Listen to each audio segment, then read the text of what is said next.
So you're gonna need to bear with me a little bit. You're gonna need to egg bite a little bit today.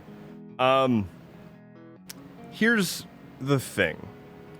I can't help myself, and over the past, like, I want to say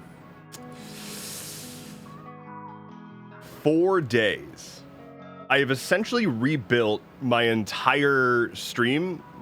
Everything that you're seeing, I've essentially rewritten the whole thing and done a whole bunch of changes and whatnot, and had virtually no time to test everything because, again, this is the truth. I can't help myself. I actively had the thought of, like, okay, I'm doing a whole bunch of behind the scenes work on this. I should, like, have the stable version of it that I use when I'm streaming, and then, like, separately have the version that I'm, like, poking at and prodding at and whatnot. And then I didn't do that at all. And so we are using essentially, like, buggy ass alpha software right now. So some stuff's broken. Apparently the ball doesn't want to play today. That's regrettable, but you know what? The ball's taking a mental health day. The ball's got a lot on its mind and just needs a little bit of a break. So no ball today, unfortunately. And also, I think the timer on the current vibe in the corner is not ticking. I think it's working. It's just not updating. And I know why. I think I know why. And it's just cosmetic, basically. Like, the timer in the background is going. So hopefully that's not too distracting today. Hello, everybody. My name is Endeavorance. It is Friday, May 20. I'm genuinely out of it on this one. I'm gonna say 24th. I'm amazing. It is the 24th, and also a year. How are you? I hope you're doing incredibly well. I hope you have some tea. I have some tea. Today I am drinking, I believe it's called Verdant Harbor, which is a jasmine green tea by Many Worlds Tavern. Did that work? Good, that worked. Go to manyworldstavern.com and use coupon code DEV10. Get 10% off of your tea so that you can drink it with me. Got it. Delicious. Ollie says, that sounds their sub like some kind of hero. Griffin with 5 months and a 29 on your roll. Congratulations. I did this last time, actually. But I was talking with Beth the whole time. I moved the, like, notification stream to the bottom. It's a work in progress. The style especially, like the spacing and everything. But I kind of dig it because it helps keep the chat. And, like, the notifications are great and whatnot, but, like, sometimes I would glance over the chat and it would just be entirely rolls and whatnot. So, we'll see. Okay, so. How do I stream? What do I do? Oh, I have to say hi to people. So let's do that. Hello, everybody.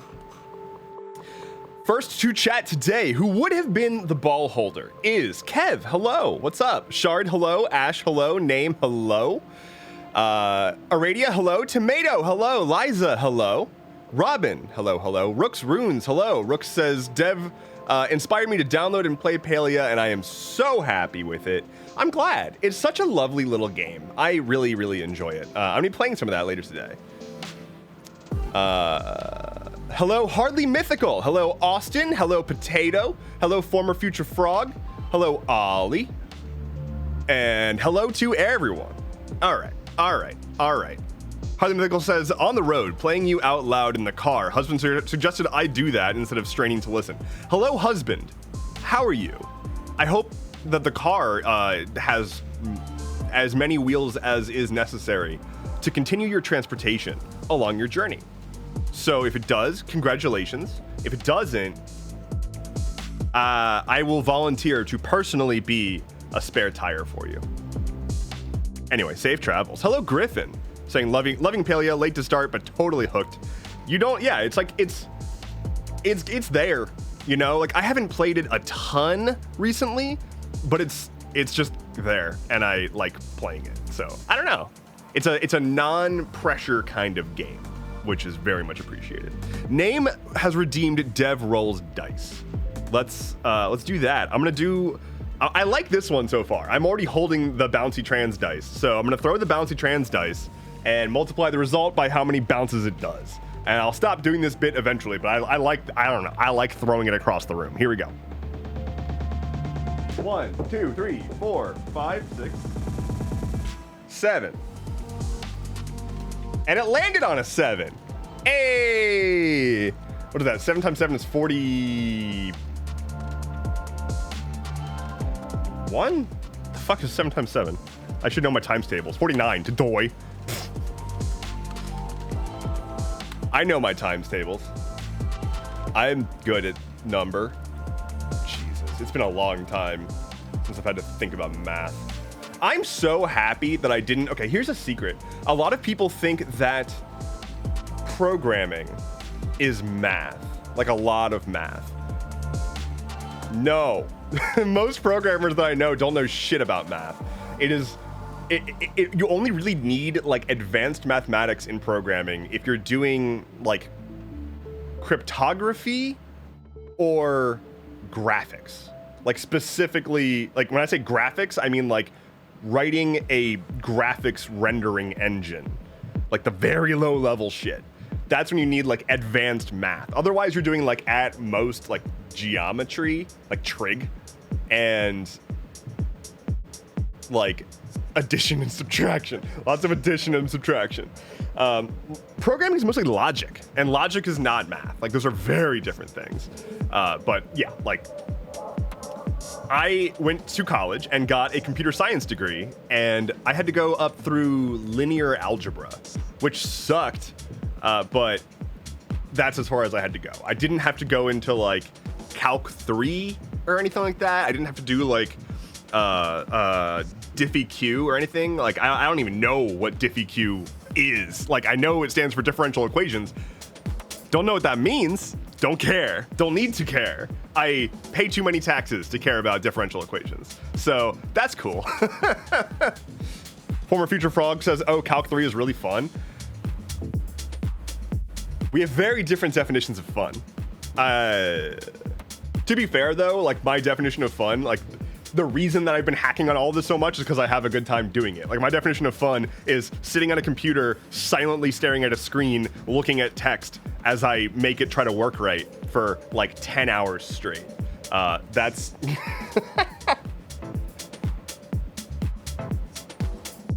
Frog says, I'm an orbital mechanics grad student, so very different definitions. Okay, yeah, that'll do it. That'll fucking do it. That is not where I am at. Rooks Rudin says, I do not have the ability to follow steps, nor the temperament to work on a single problem for 15 minutes. I can do it if it's programming. I can't do it if it's, like, math. Like, what killed me with linear algebra is that, like, if you're not familiar with like, what linear algebra is, it's basically like matrix math, not like Keanu Reeves matrix. That would be a much cooler class. But matrix as in like a grid of numbers, right? Like a chart of numbers, and doing math on that. And it requires you, if you're writing it by hand, which my fucking professor required us to show every single step by hand, I had to manually write out like spreadsheets, essentially, in a journal and hand that in for homework. One problem would take like 10 to 15 pages. It was so obnoxious, and it was so much handwriting. And if you messed up a step, if you realized you like got to the end and you messed up a step like halfway through, like congratulations, you just wasted half a tree worth of paper. Ugh. School. Harley Mythical says, put that on a shirt. Quote, I pay too much in taxes to care about differential equations.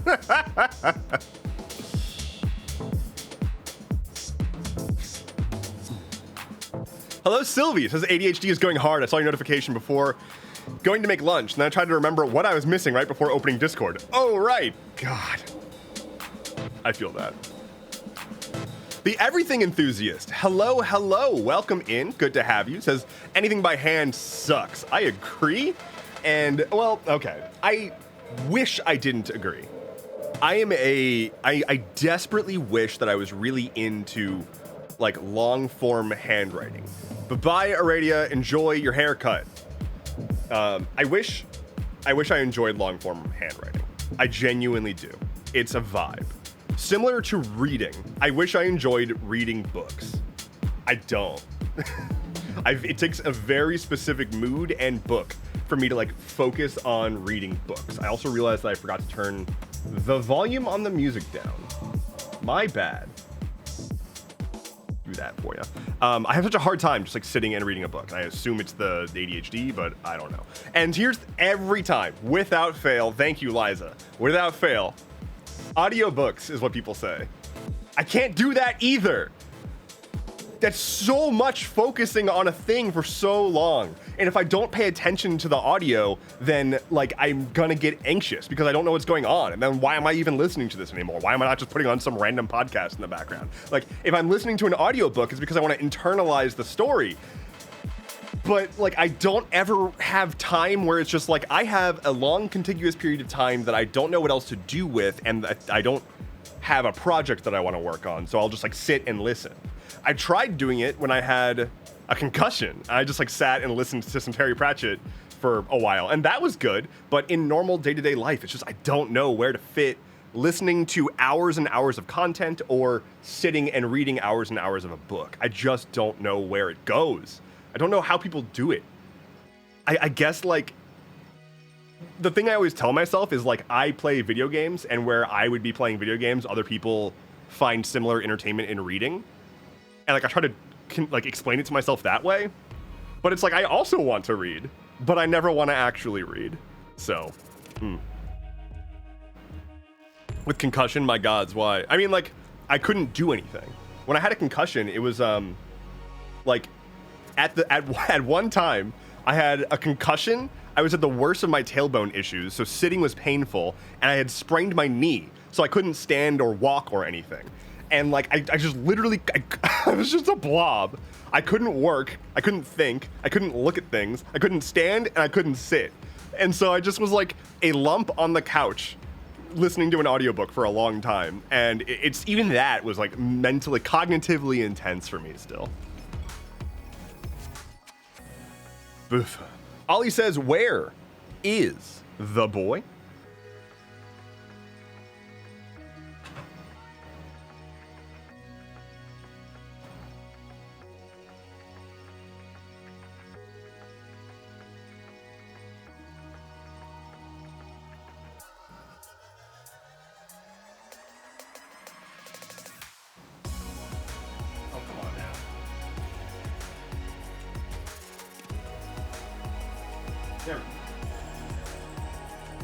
There we go. We've got our handsome boy cam. Oh, and then immediately he gets up. And he's big stretch. This is the live dog cam. This is the Flynn wants something from me cam. This is the father help cam. What's going on, bud? I don't know what to do about this. Oh.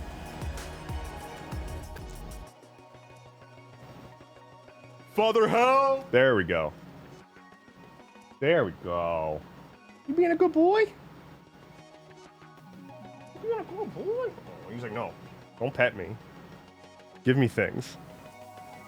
Oh, I'm watching the camera just as you guys are. Like, I am actively just sitting here looking at my dog on the camera feed. To be fair, like I do that all the time anyway. Where's the treat regime? Oh, my bad. It's still disabled from last stream. Let me re-enable that. Let me re-enable that. One moment. Y'all absolutely should be able to be treating this dog. Channel points. Enable stuff. Enable. Enable. Okay, they're enabled. There you go. Should work. Give Flynn a treat, says Ollie. I can do that.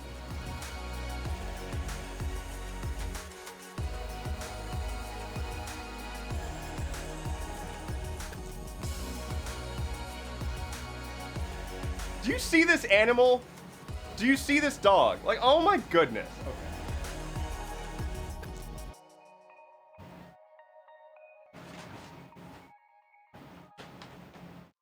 Here, bud.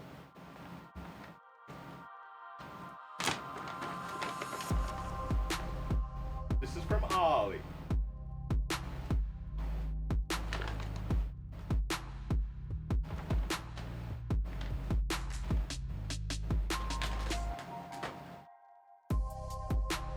Does Flynn have a middle name? He has a lot of names. He doesn't have a middle name, he just has a lot of alter egos. One of my favorites of which is Professor Cornelius Wagtail. Of the Wagtail Empire. He was supposed to be in line for the throne, but he decided that he would rather spend his life in academia, studying the history of Kibble. So.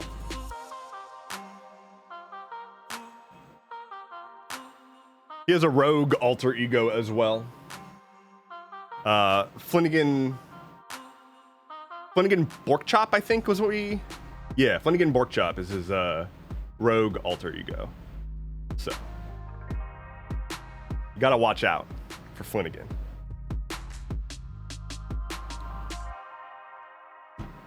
So, name says he looks so much like my dog. Well, then you have a wonderful dog. Oh, where are you going, bud? He's like, I want to sit right next to the fan. Right next to the fan so I can be comfy cozy. 2 fans. Lots of fans going. My heart can't take the cuteness. Such a good boy. He's such a good dog. Oh. That's probably against the terms of service, bud. Okay, we're just licking the paw. Okay. So, I put up a new video today. I did that. I made a video. Let me, can we get that pulled up in the studio, actually? Can somebody pull that up? Let's see.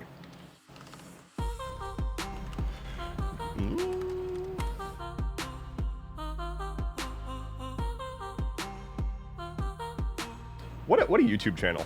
I have a new video, and it's got fun little like title sequences and stuff. So yeah, made my first sort of, oh shut up me, no one cares. My first sort of like different video in quite some time. It's got some good hits such as journalist. I am not a journalist.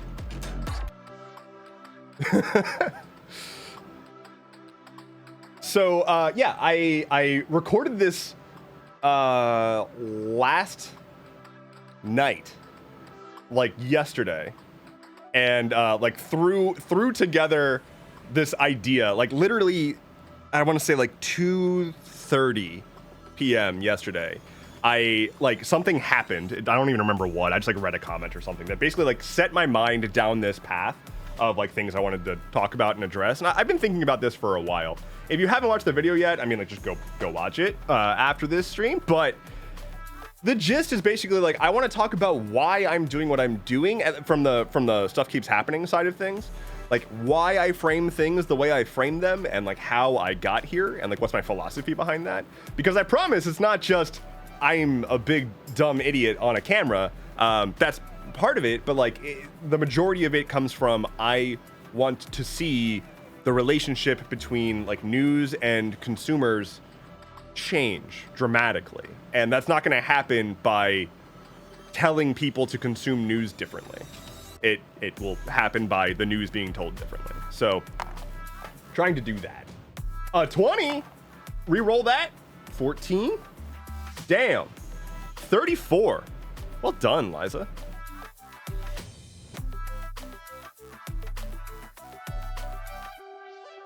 Husband Driver. Is that similar to Baby Driver? Is it the sequel to Baby Driver? Like all the different family members? Great Aunt Driver. You know? So on the topic of the video I made though, we're gonna kick off the stream with a rant. We've got a lot to do today, but I am gonna put this up front because this is boiling my blood. Before we get to the rant, we're gonna ride the roller coaster. So please keep your hands, feet,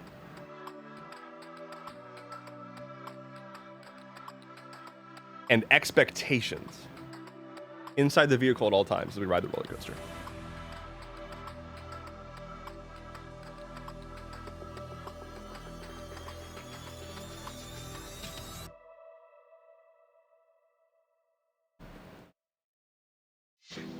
Again, with the moving the chair around the dog camera.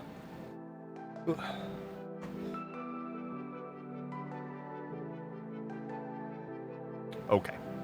Looking like a sad dog there, bud. What are you being sad for? There's no need to be a sad boy. There's no need to be a sad boy. Okay. Sylvie redeems Dev rolls dice. I'm going to pull up. Flynn, you can't seriously. I just pointed the camera at you. I need like a dog tracking cam. I need like a camera that's capable of identifying Flynn and tracking him across the room. Sylvie and Rook's runes have redeemed Dev rolls dice. So let's do this. I'm gonna pull up an online dice roller. Online dice roller. Calculator.net. Wonderful. Excellent. Okay. And wolves, 273 whole wolves also want me to roll dice. So that's 3 people who want dice. So here's how we're going to do this, right? What kind of dice do I want? Sides on dice. We're going to do D23, number of dice 3. Now, here's how it's going to work. We've got 3 people competing. The order of the dice results will be Sylvie, Rooks, wolves. Whoever gets the highest roll wins the prize.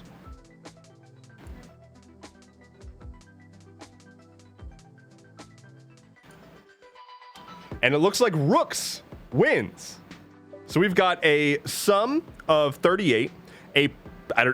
They're giving me the product for some reason. The product is 1,596. Let's meet in the middle and call that a 96 for all 3 of you. And Rooks, you win the prize. So congratulations. Well done. You know, keep it secret, keep it safe. Good job. Rant.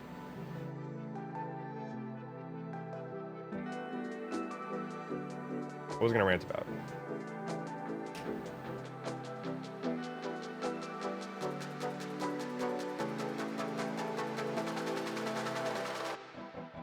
What? I remember. Okay, so I'm tired. I'm tired of large social media platforms breaking the internet in really obnoxious ways. All these platforms that are like, we're great for creators. We work so hard to empower creators, etc., etc., etc. They don't mean that at all. And like, we know that. We know this.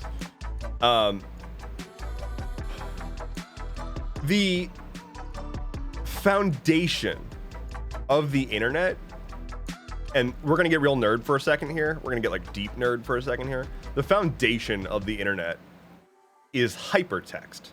That's what the H in HTTP stands for. HTTP stands for Hypertext Transfer Protocol. I guess the HT stands for hypertext. Hypertext Transfer Protocol.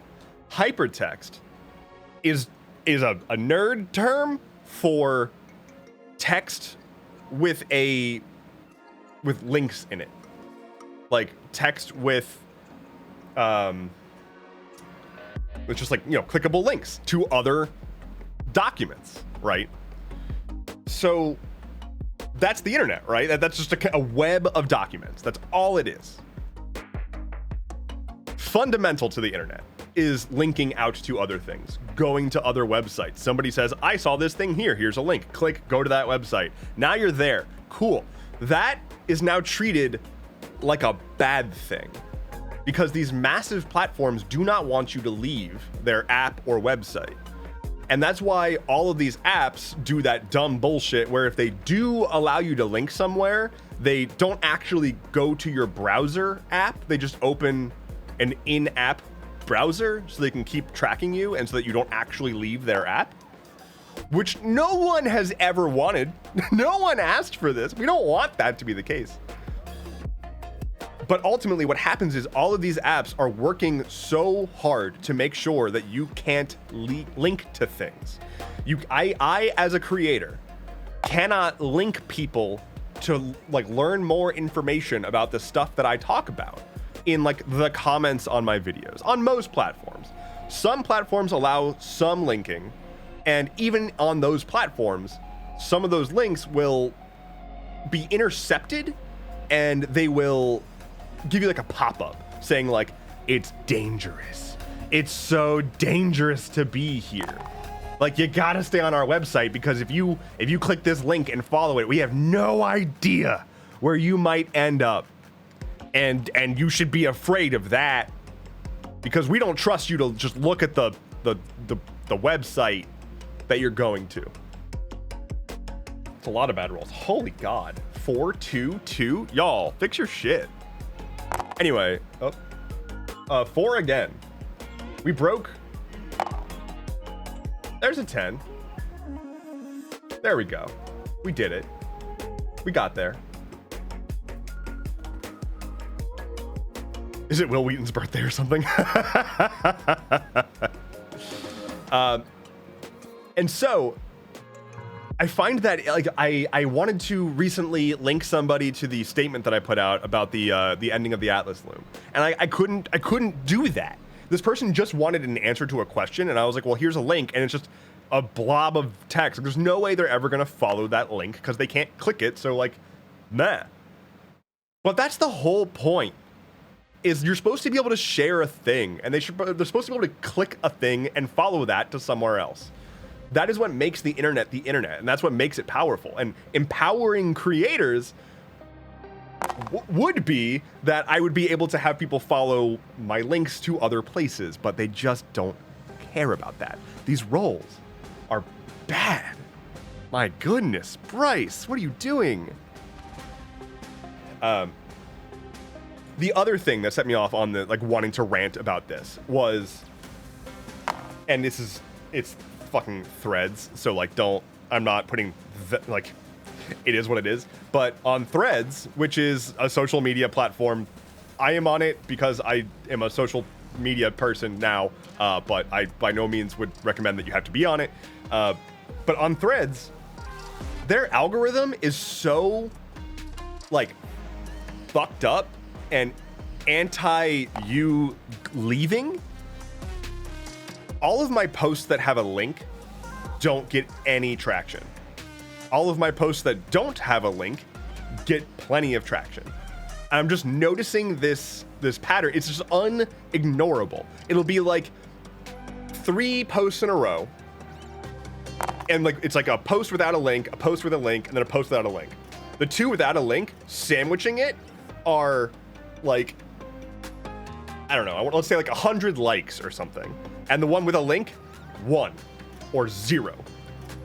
And it's like, there's no conceivable way that people are seeing all of these things equally, and that they just hate any notion. They're like, oh, you're linking somewhere, I'm not gonna hit the like button. Like, no. Threads sees that there's a link in it, and they're like, oh, well, we don't want to show that. The more people who see this, the higher risk of users leaving our app, which means lower engagement rates. So they have, like, if it's an algorithmically based delivery system, they have no incentive to prioritize anything that could potentially take you out of the app. And it's the same thing with like TikToks, where people encourage you to like click the link in their profile. It's not that saying link in bio is what gets you squashed in the algorithm. If you comment that, often that will be hidden. Like if I comment, hey everybody, check the link in my bio for new merch. If I comment that on my own video, TikTok will not show that to anybody. I've done that plenty of times, and it literally just sits there with 0 likes, and like all around, like there's just nothing. Or I'll be like, hey, like check the, like, you know, if you want to like find what I'm talking about, like check this link, it'll just not get published. But the thing that sends you, the thing that gets your video crushed is if people leave the app after watching your video. TikTok doesn't want that. If your video is encouraging people to leave, they crush it. And so like anytime that any creator tries to draw attention to anything off app, they get punished for it. It's so awful. It's the dumbest shit. And the problem is, like, I am of the mind that we avoid this by not having to be dependent on these massive, massive platforms. But that's because I'm a deep nerd and I know what that even means. The majority of people who are engaging with these platforms don't even know, they don't understand that there's like a difference between things.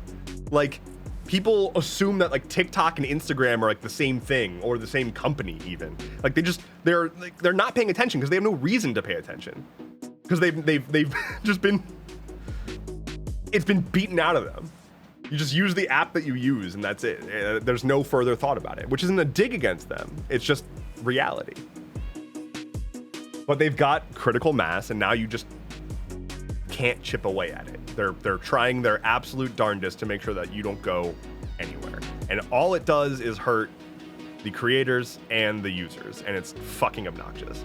And I'm not saying this out of my ass. I was in the tech industry. Like, that was our goal. Improve metrics by any means necessary. The number of times that I had product managers who they thought that they were more clever than me or something by like sneaking around my fucking morals or something. The number of times I had product managers in the tech industry make suggestions to changes in the product because they knew that it would be a shitty change that would improve metrics to make it look like their team is performing better, because in the world of product, whoever has the best metrics gets the promotion. And so product managers will just do shitty things to the app to force engagement to be better. They will put something behind a click to make it so that like that doesn't get the light of day, or like the cheaper option for your subscription is harder to find than the standard option or whatever. It's just obnoxious. Anyway, that's my rant. It seems y'all have been very, very busy trying to push us up to meeting the minigame goal, and we got there. So, congrats, chulations.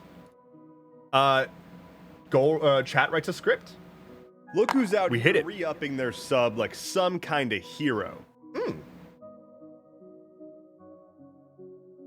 A shady crowd with 110. Well done. 10 months, 110 on the dice. Spare Ash says, would Facebook open in the internal browser because they want the data? Would Facebook open in the internal browser because they want the data? Are you asking like if you clicked through a link in one app to another app that wants to try to keep you in that app?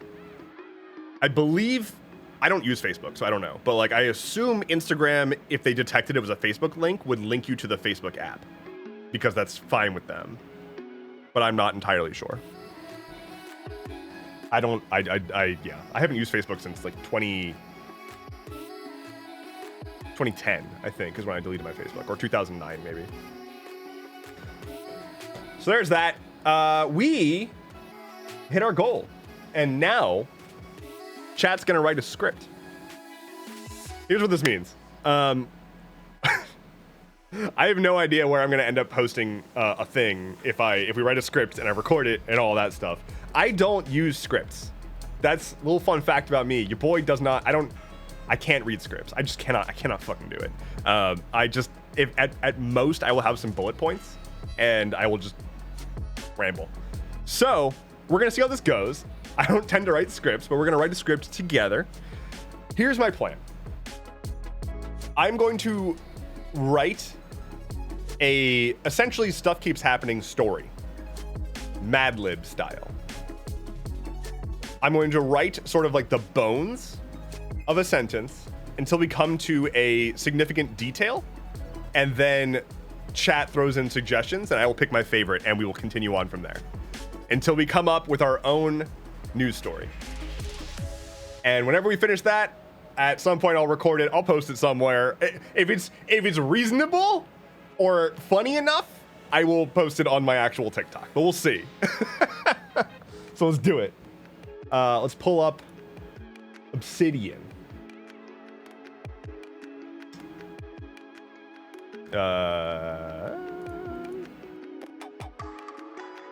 Where's my like on-stream vault? Yeah, we'll do this one.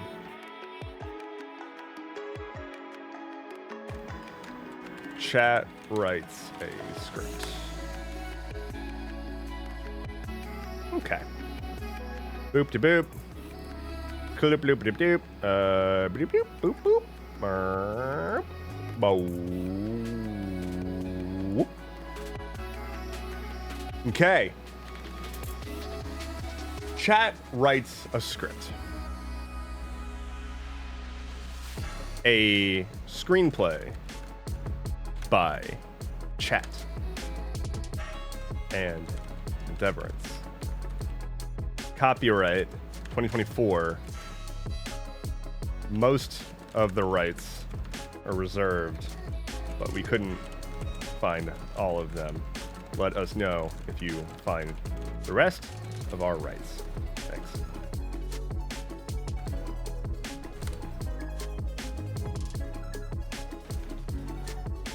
Cool. The Frogland Jester says Obsidian is great. Thanks for putting me on it. Wonderful. I'm so glad that you're finding it helpful. I know I said I was going to be doing an Obsidian video this week, but I ended up doing that other video instead. So hopefully next week will be when I finally get the first of my like Obsidian tutorial series going. We need a new mini game to start working towards. We'll do that after we write this script because reasons. I'll get to those reasons momentarily. And Ollie, I see you have your redeemed DevRolls dice. We'll do that after we start the new goal. So, Chat writes a script. I'm going to try to do this as close to a like generic stuff keeps happening story as I can. So, we're going to start with shocker. We're already at needing a detail. Give me, this is our first thing. Shocker.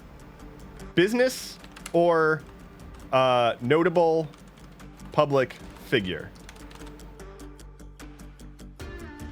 I need a business or notable public figure. Or industry. Or industry.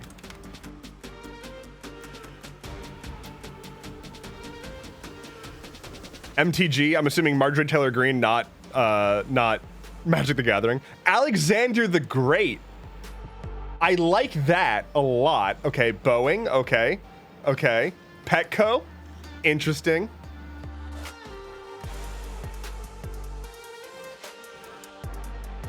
Waffle House. Waffle House. Flynn, leader of the Good Boys. Oh shit, this is a nerd and politics space. Can't use that acronym. Florida men. Big math. Applebee's. Applebee's. Okay, I like Applebee's. I like it. I like it. I like it. Applebee's has announced that for the past year, they have been secretly adding substance to their vegetarian dishes. I need a substance.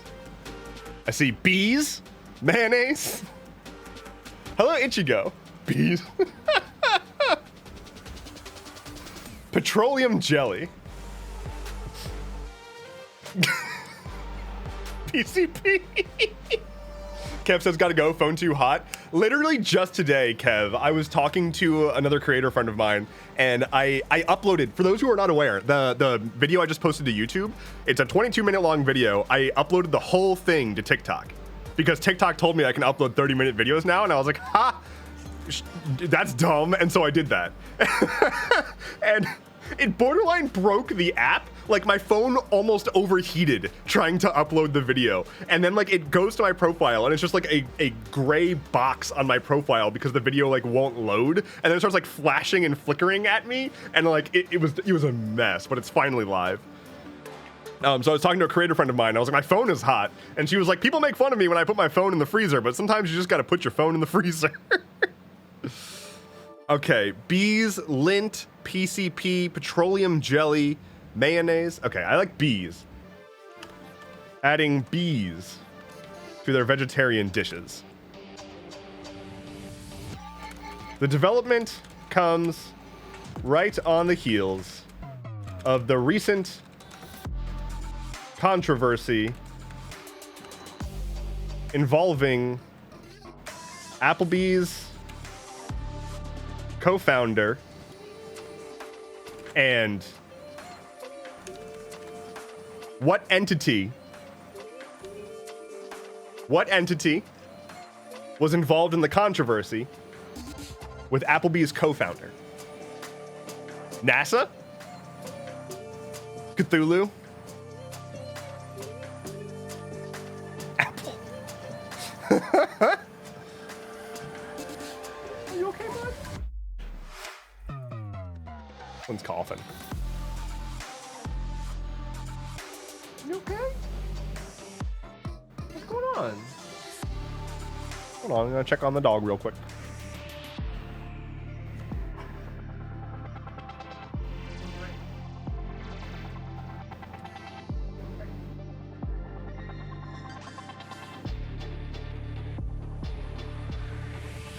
He's good. He's fine. I think he just swallowed wrong. Tim Cook from Apple. The bee himself. The Mothman. The Mothman.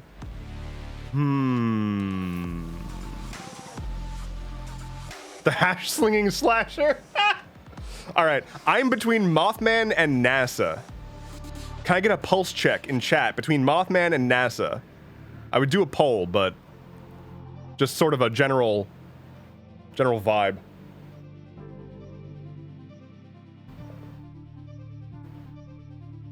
I'm seeing primarily Mothman, as much as I like NASA. All right. And the Mothman. Given the recency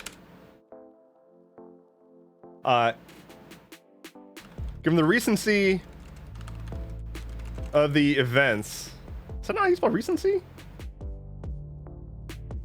Is that not how you spell recency? Wait, what?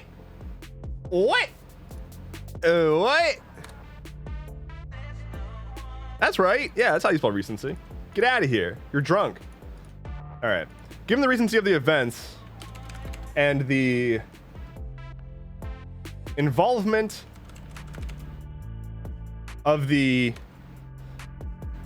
XYPD, what?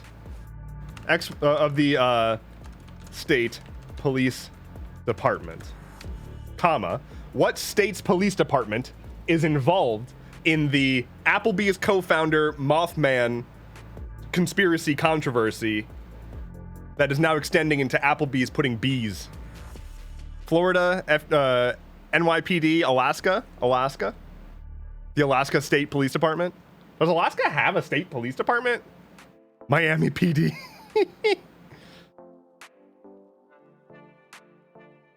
But the Mothman's not in Florida or Alaska. Like, that's West Virginia. I mean, we don't need to make sense here, but... Hello, a shady crowd. Nebraska.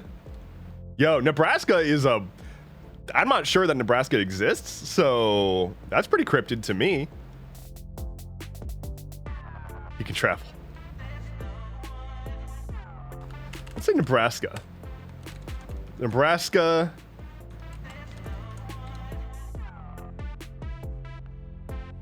Given the recent events and the involvement of the Nebraska State Police Department, all eyes are on Applebee's other co-founder, unexpected. All eyes are on Applebee's other co-founder, who I didn't even know was involved in the chain. Unexpected celebrity. I need an unexpected celebrity that has been secretly the other co-founder of Applebee's this entire time. The Queen of England. Bill Nye the Science Guy. Bear Grylls. Pedro Pascal. He is involved in everything these days. Elon Musk, sure, but this is a fantasy. Let's not have him. Count Pinhead, Hank Green. Steve Martin. Pedro Pascal is ringing good for me right now. I like that quite a bit because I feel like he's just, I feel like every third like new show that I see, he's in it. Like he's every character. He's a good boy. He's not scandal boy. No, that's why everybody's looking to him to clean up Applebee's.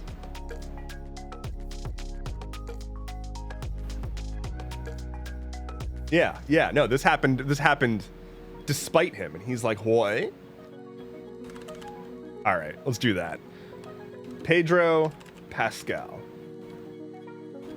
And now a quote from Mr. Pascal. Here's a quote.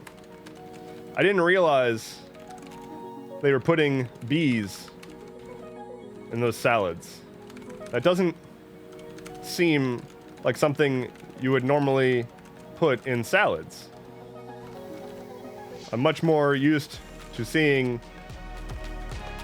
ingredient in salads. But I will look into it after I finish all the movies and shows and stuff. What ingredient is Pedro Pascal usually eating in his salads? Dandelions?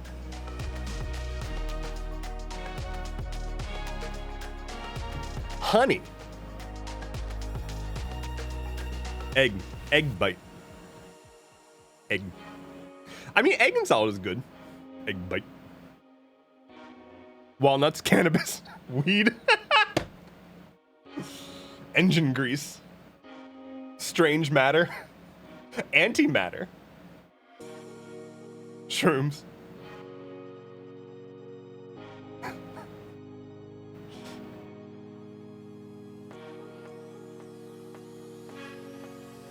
All these things kind of work though. Oh, faces, oof.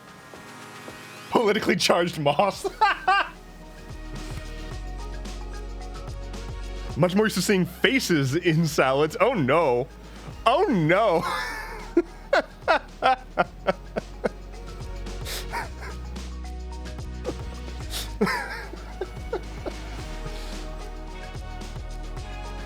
God. Flies, like house flies.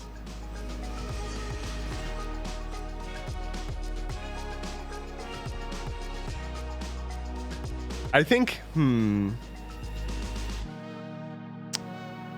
there's a lot of good ones here. Chunks of horse. Well, that would be meatballs. That would be IKEA. Let's go with, I think,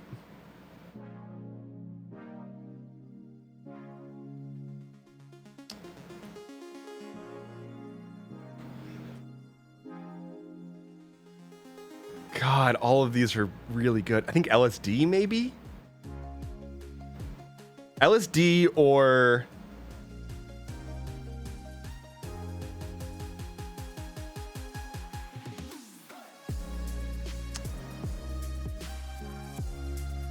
LSD or dandelions? Can I get a vibe check between LSD or dandelions? What does Pedro Pascal usually have? Very similar, slight difference between the two. Dandelions? All right. I'm seeing dandelions. Let's do it. See if I can spell this right on the first try. Dandelions. I'm much more used to seeing dandelions in salads, but I will look into it after I finish all the movies and shows and stuff. It's a quote from Pedro Pascal, apparent co-founder of Applebee's. Unfortunately, there has been at least one death in the wake of the bee salad fiasco. And more, unfortunately, for Mr. Pascal and the work he has ahead of him, the person who died was none other than another notable figure who turns out has both an allergy to bees and salads. So I'm not sure what was going on in their head there, but all right, go off. Another notable figure: Queen Elizabeth, Gordon Ramsay, Nicolas Cage, the bees, collectively. Billy Joe Armstrong.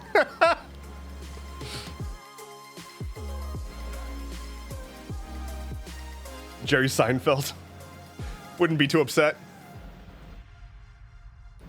Lady Gaga. Gordon Ramsay.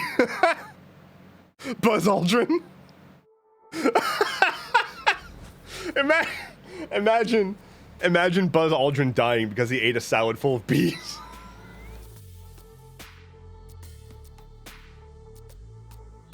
Oh god.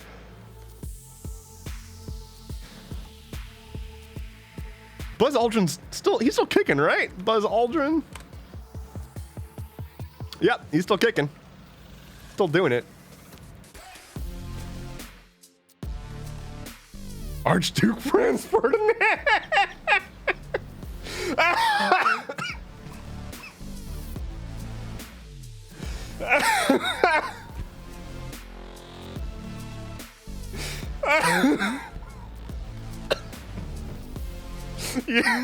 You're all right, we're doing that one because it nearly killed me. None other than Archduke Franz Ferdinand, who turns out has both an allergy to bees and salads. So I'm not sure what was going on there, but all right, go off.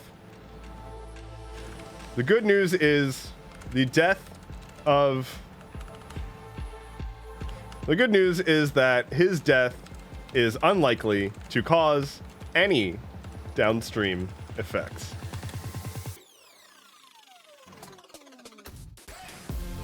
That's all I've got for you today. Thank you so much for watching. Let me know in the comments. I need a comment prompt to close it out. What am I requesting people to tell me in the comments?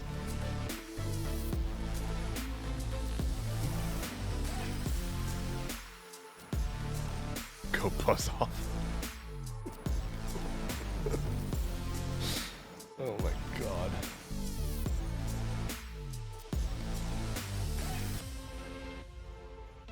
What your favorite B-movie quote is? If you are also allergic to salad? What you put in your salads? Ooh. What is your supernatural opinion on the B-movie?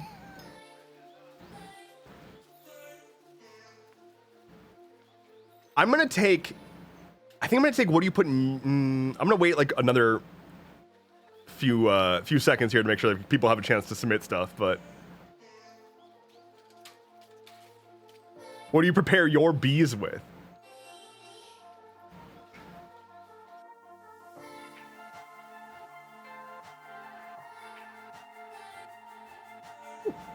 All right, I think I'm gonna pick what let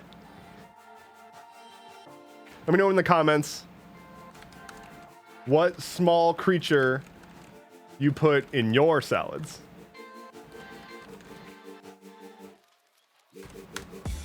Went all in on the bees here. Well, we did it. We've written a script. Hello, Lilith. Everybody say hi to Lilith Knox. Be sure to drop a follow. They are the wonderful artist behind all of our emotes here. So, hello, Lilith. How are you? I'm gonna go ahead and read this. I'm gonna give it a good old read through as best I can in character, so to speak.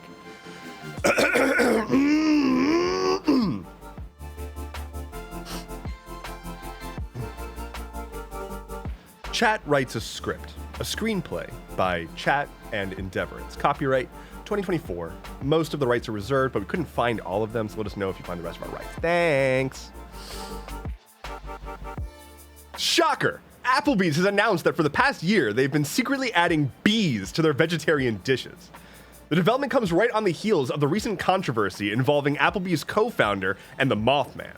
Given the recency of the events and the involvement of the Nebraska State Police Department, all eyes are on Applebee's other co-founder, who I didn't even know was involved in the chain, Pedro Pascal. Here's a quote. Quote, "I didn't realize they were putting bees in those salads. That doesn't seem like something you would normally put in salads. I'm much more used to seeing dandelions in salads, but I will look into it. after I finish all those movies and shows and stuff. Pedro Pascal, apparent co-founder of Applebee's. Unfortunately, there has been at least one death in the wake of the bee salad fiasco, and more unfortunately for Mr. Pascal and the work he has ahead of him, the person who died was none other than Archduke Franz Ferdinand, who turns out to have an allergy to both bees and salad. So I'm not sure what was going on in their head there, but all right, go off. The good news is that his death is unlikely to cause any downstream effects. That's all I have for you today. Thank you so much for watching. Let me know in the comments what small creature you put in your salads. Well done. It's unrecognizably different. Like it's if you just put this, if I put this in the middle of an otherwise normal stuff keeps happening, I don't think anyone would catch on. I don't think anyone would notice, right? Like it's a pretty normal story here. Nothing out of the ordinary. Oh, buddy. You keep moving. Oh, he licking. Oh, he a licking boy. Got to submit that to the Screenwriters Guild. Maybe I will. I might include it as like a post-credit gag or something on the next Stuff Keeps Happening. I might do that. That could be a fun way to put it out there. Make sure that people see it still. Could be good. Oh, flop. Oh no. Oh no.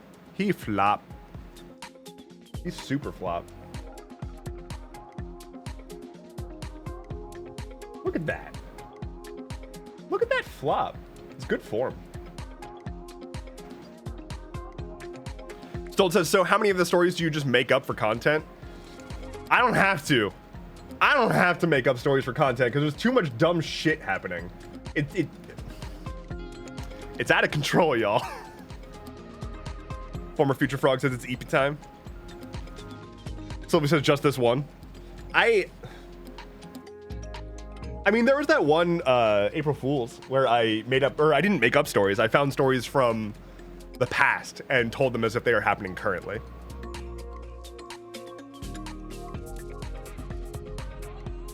Such a weird question to be asking. I'm pretty sure it was like a joke of a question, but flop form is pillow form. I want Flynn as a pillow. I should commission a Flinlow.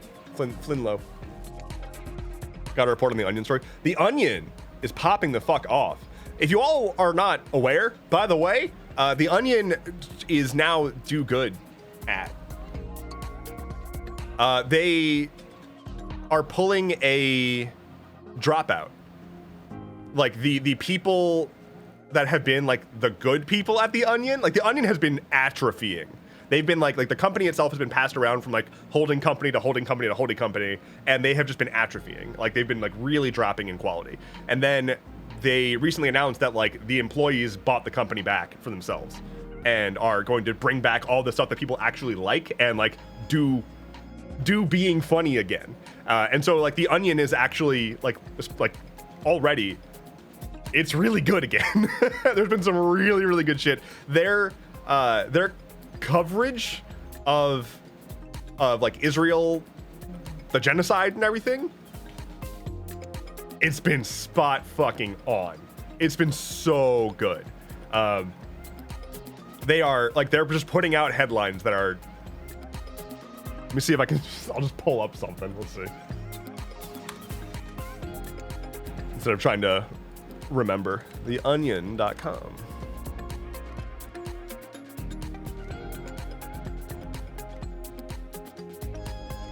Report, school shootings either way down or too depressing for media to cover. Like, already good again. Amazing. Oh yeah, this one was really good. New Florida law requires all women to produce 3 healthy white sons by 22nd birthday. I read this one too. Oh my God. Touting the legislation as a common sense victory for family values, Governor Ron DeSantis signed a new law on Thursday requiring all Florida women to produce 3 healthy white sons by the date of their 22nd birthday.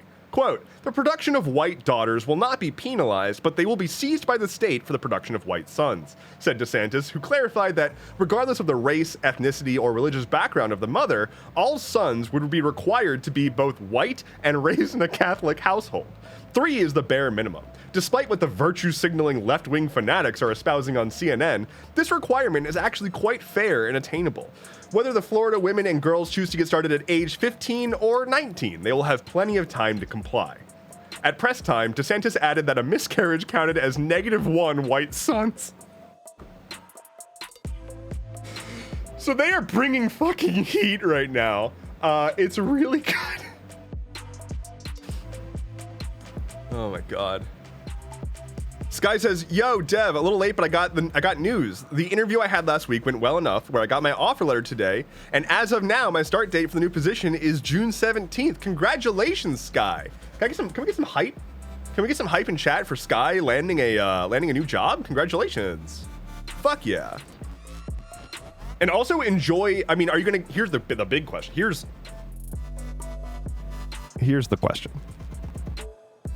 Are you gonna get to take from now until June 17th off? Or are you already off? Like, do you just get to like vibe for a while now? Hopefully. I took a little bit of time off between jobs once, but like it was never actually enough time. You just get to chill. Please go chill. Chill as hard as you possibly can. Just vibe. All right, Potato wants me to hydrate. I can do that.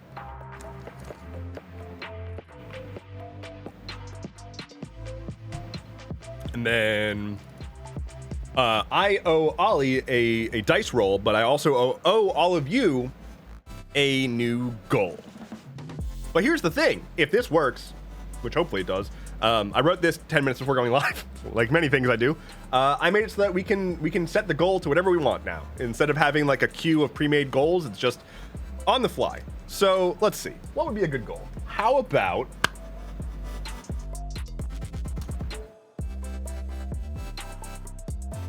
We haven't gotten a new vibe in a while. We haven't gotten a new vibe. And we certainly haven't gotten a new premium vibe. So, new premium vibe. And we'll price it at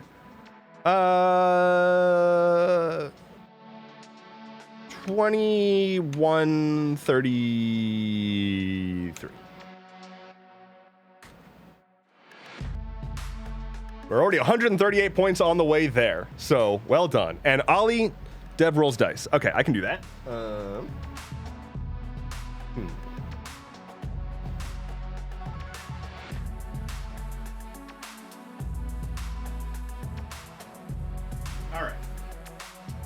All right. Got sparkly die, and there's Flynn. He's watching it. He's making sure that this is a fair roll. Okay, here we go. He's like, what? Good boy. Good boy.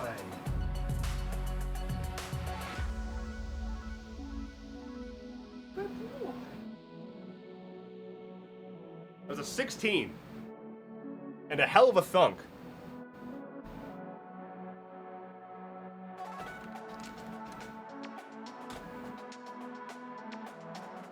It was a good thunk, though.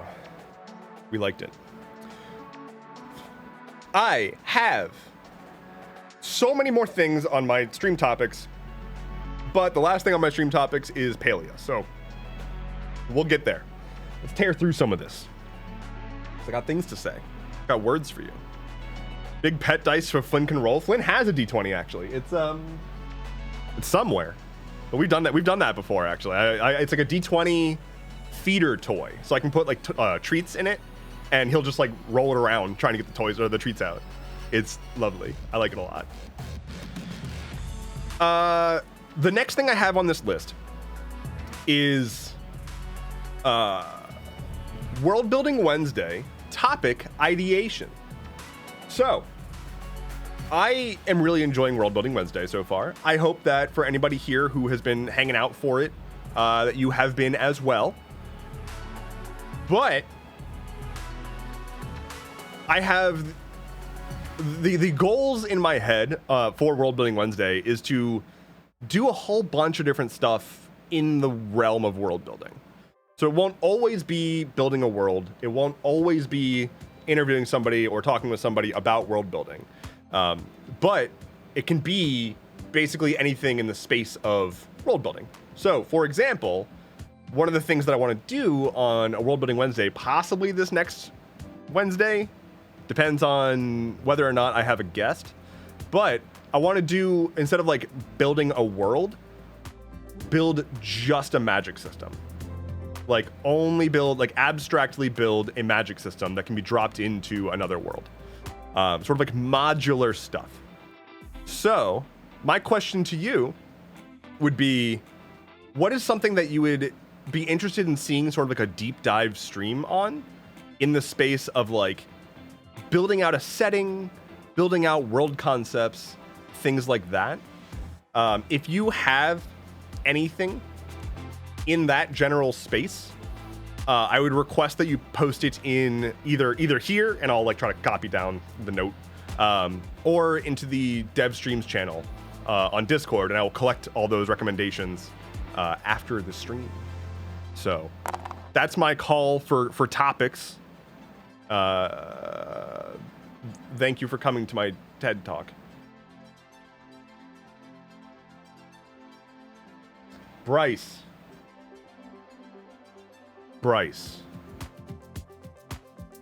we need to talk, buddy. Like, you've been rolling like dump. Are you doing okay? Have you been recently hexed? Like, do you need me to like go seek out some kind of like ancient relic that can cleanse you of your plague? Because it's not good.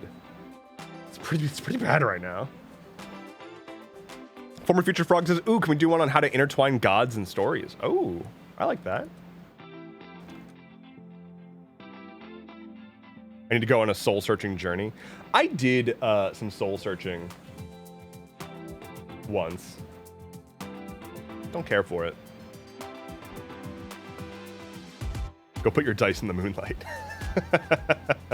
I saw there was a question earlier about like why is like the room so dark on my camera but like so bright on the other camera. I think Seth asked it. So Seth, if you're still here, I saw the question. It was a long time ago, but it's back in the old noggin because ADHD. The answer is largely just ISO.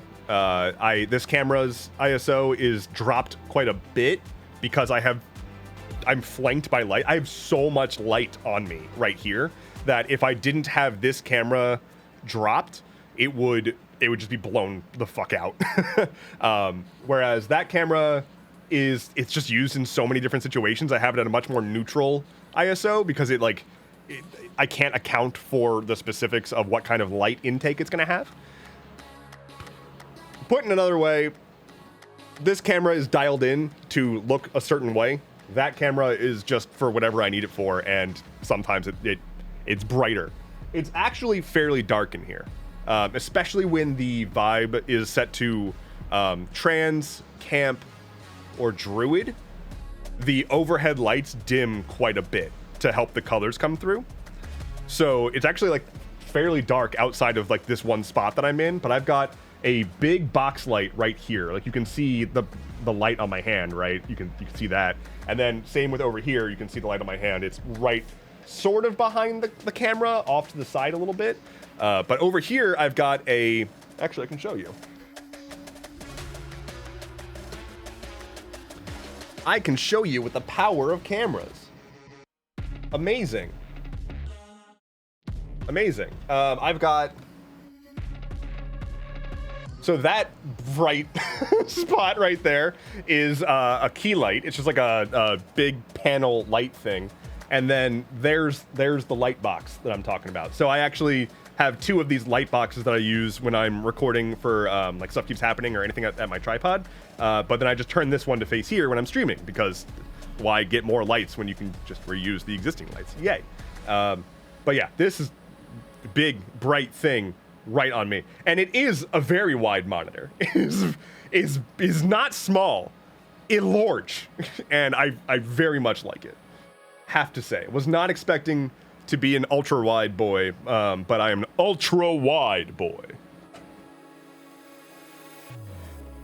It is a Samsung Galaxy G something like that. Quick story about this monitor though. This monitor is not cheap, but I didn't want. I have always used multiple monitors, and this monitor is approximately the same size of. It's like having two 24-inch monitors side by side. Like, it's not more screen space than two like 1440p monitors, which is virtually what I've been using for like 18 years at this point. But I was tired of craning my neck, because if you're using two separate monitors, you either need to have one that's your primary and centered and another one off to the side, or you need to have both of them off center, and so you're always looking towards one side, right? What I really wanted was to be able to look forward and have screen space on either side, but I didn't want like three monitors, because that's cable management and just spatially difficult. I also, for a while, I really liked doing a vertical monitor, so I would do like a main monitor and then a vertical monitor next to it. Vertical monitors, I love that shit. But unfortunately, kind of scrapped that. I got this because I can do a single app. Actually, I can show you again. I can do a single app in the middle, in this case, Obsidian. So I have a single app in the middle, and then I can flank it on either side with stuff. So it's like having a primary monitor and two secondary monitors, but it's seamless. There's nothing in between. There's no like, seam between the monitors. So that's nice. And I can just look straight ahead and glance side to side a little bit when I need to on like my auxiliary apps. I use software for Windows called PowerToys, which, by the way, if you use Windows and you don't have PowerToys installed, go download PowerToys. It's like by like a Windows developer, like a person at Microsoft. And it is just like all of the power user tools that should ship natively with Windows, but don't. And so I use PowerToys, which has a tool in it called Fancy Zones that lets you create like sections on your monitor to snap windows to. So I can snap windows to the exact setup that I want it to be, which is nice. But the story for this monitor, I ordered it, and the first one that I got, it came, I set it up. It's a bastard to set up. This thing is heavy. You have to get like a ridiculous monitor mount for it. It has to, like, the monitor mount that this thing has is rated to hold like 400 pounds, and like nothing else comes close. And this monitor itself, it's not 400 pounds, but like no normal mount can hold it. So I got the mount for it, and I get everything set up. I turn on the monitor, and there's dead pixels. Like, just a few, but they're like right in my field of vision. And it's a brand new, like, more than $1,000 monitor. I'm like, fuck this. I'm not settling for my brand new monitor having dead pixels already. So I order a replacement, and when the replacement gets here, I see the FedEx truck pull up to my house, and I see the FedEx guy go into the back of the truck, and then I see him throw the box out of the back of the truck onto the pavement. Like, 5-foot drop, just yeeted my multi-$1,000 monitor, my very fragile thing that I ordered, that's the replacement, and they were like, this is the only replacement you can get. This is a one-time deal. This is not a constantly order replacements kind of thing. So it gets here, and thank God, somehow that one managed to survive, and it didn't have any dead pixels, and it wasn't broken or anything like that. But like, my heart, when I saw that guy just yeet the thing onto the asphalt, I nearly lost my shit. And he knew it too. I came outside to help because it's a big box. I came outside to help and saw him do that, and he didn't see me until he had already done it. And then he realized I had seen him do it, and he got real quiet. Like, he got real awkward about it. And he, like, sort of under his breath muttered an apology. I think he was, like, afraid to admit fault, sort of, so. Oh, God. My blood is boiling a little bit just from thinking about that. God, that sucked. Anyway. Thankfully, everything is fine. I have the monitor. I like it quite a bit. I like the curvedness. They say that the curve angle of this monitor is such that, like, you can turn your head and it's always the same, everything is the same distance from you without having to, like, move. I don't know if that's true or if that actually helps, but I've seen people with multiple of these monitors, though. They'll have like 3 of them stacked on top of each other, which is outrageous. And I have tried gaming in full screen on this. It's a lot. It's cool, but it's a lot. All right. Hello, Sparkle Fingers / Ice Cream Socialist. Hello. I don't know if do you know that your name is still Sparkle Fingers? Okay. We've got a few more topics to talk about before I hop on to some Palia for some fun time. Also, hi, Cotton. Good morning to you as well. It's not morning, but good morning. I've got Steam Deck OLED thoughts as a topic. Because I got my OLED Steam Deck. So I had a Steam Deck. I got the original Steam Deck. And I like it a lot. It's really, really cool piece of hardware. That said, the OG Steam Deck, its screen is pretty mid. Worse than pretty mid. Its screen's kind of dumb. And its fan kicks on into ultra high gear the second that you get your finger near the power button. It has to, like, it really is just fighting demons the whole time. And if you're playing a demanding game, it is just like you're trying to listen to the game audio and the fan's just like in the background. That was a little treat for anybody who's been lurking with my stream up in the background. Enjoy that sound. So I ordered the OLED Steam Deck, which is not a Steam Deck 2, but it's just a better Steam Deck. Valve kind of took the Switch and Switch Lite approach, where the Switch Lite is all the same guts as a Switch, but just like different hardware on it. Because they're trying to make the Steam Deck be a like single targetable platform that people can like optimize games on.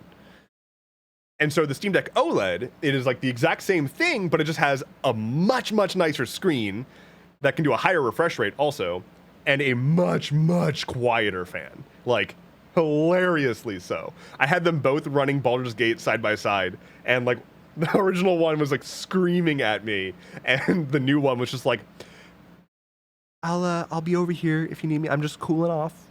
Just, you know, vroom vroom, etc. But yeah, Steam Deck OLED, I super recommend it. If you don't have a gaming PC and you want to be able to play like PC games, the Steam Deck is, and I'm still not sponsored, but the Steam Deck is like genuinely the best value gaming machine you can get right now. It's like its price compared to the components that you get is unbeatable.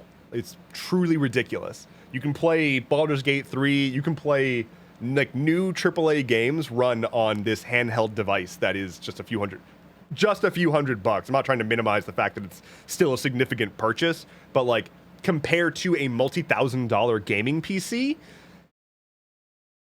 if you want to play PC games capably, you can just get this little device. It's pretty cool. And I recently found out that you can use it as a controller. Like you can like plug it into something else or Bluetooth connect to something else and use it as a Bluetooth controller, which is pretty rad. And Disney uses Steam Decks in their like research lab, which is wild. If you've all seen that, if you've seen that, like Disney is working on a omnidirectional treadmill floor thing, presumably for like VR stuff, but they currently have like their interface for working with it is a Steam Deck. They just took a Steam Deck, wrote some custom software, and like attached a few extra bits of hardware to it, and that's what they use to control their like experimental animatronics and shit. It's pretty wild. Shard says, let me know how the OLED Steam Deck is compared to the normal Steam Deck, please. I have a totally normal one, and I'm considering upgrading for a while now. Shard, that is literally what I just talked about for the past, like, 5 minutes. But to summarize, again, real quick, the OLED version of the Steam Deck is the exact same as the normal Steam Deck, but with a significantly better screen. I cannot begin to describe how much better the screen is. It's so much better. And a much, much, much better thermal management system. So the fan is way quieter, and it doesn't get anywhere near as hot. And arguably better battery life. I haven't been able to independently prove that, but I've seen some reviewers say that you get better battery life on some games, but I don't think it's anything super significant. You're not about to be playing Red Dead 2 for 6 hours straight on your Steam Deck or anything like that. But bye, Itchy. Says I'm done with work. Bye, all. Bye, Itchy. See ya. Sparkle Fingers has redeemed Hydrate. I can do that.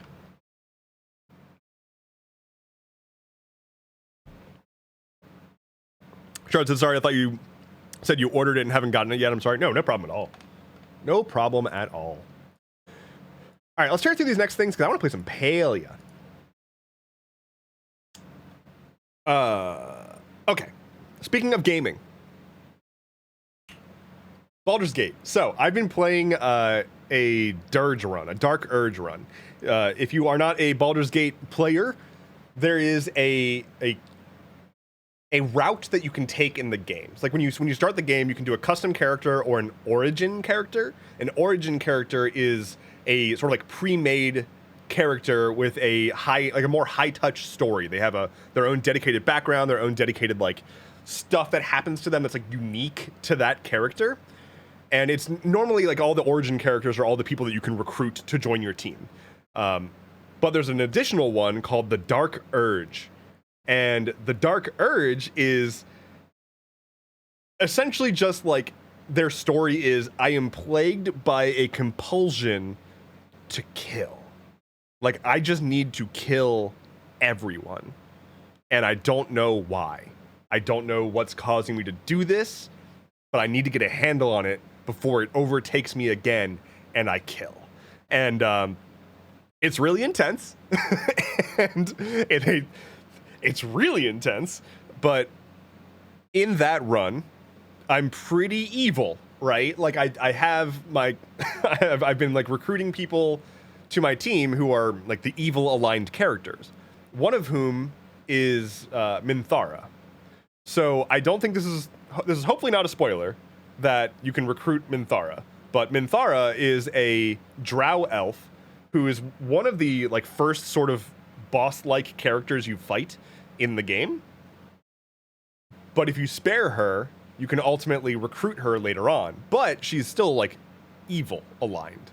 Like she's straight up is like, I will kill people to get power. Like that's her vibe. So I vibe with her as Dark Urge. But, and now I'm gonna get to spoilers, but it's really just a single line. So it's not that much of a spoiler, but hand of spoilers. Spoilers for Act 2, Baldur's Gate 3, a single thing that happens with Minthara if you have her after you defeat the boss of Act 2. So, you defeat the boss of Act 2, and then you like head out of the boss arena back to his like throne room, and Minthara is already sitting on his throne. She's like removed from my party, and she's sitting on his throne. And I go up and talk to her, and she says, this is a fucking quote, y'all. She says, I will never tire of sitting on dead men's thrones. End of spoilers. It is so good. Holy God. I lost my shit. Like, immediately, I was like, Minthara is now my favorite character in this game. Hot damn. Like, you walk up, and she's just sitting there like, I will never tire of sitting on dead men's thrones. And you're just like, girl? What? Fucking incredible. Especially because, like, the context there makes it so much better because she was, like, being controlled by said dead man. So, very, very good. Very, very good. Back from taking that Mackie D, crammed full of that good D now. Great. Wonderful. Tomato says, when I did it, I had her knocked out and looted all of her stuff. So she was sitting on Ketheric's throne completely naked. That's very good. Oh, that's funny. She does have some of the best looking armor in the game, so I don't blame you for knocking her out and looting. All right, last thing on here before Palia, and this is just like, this is a very unnecessary topic for me to talk about, but I just think it's kind of funny, I guess. Wow, Flynn is really just flopped over there, huh? Potato says, gotta give my pup a bath. Wish me luck. Best of luck.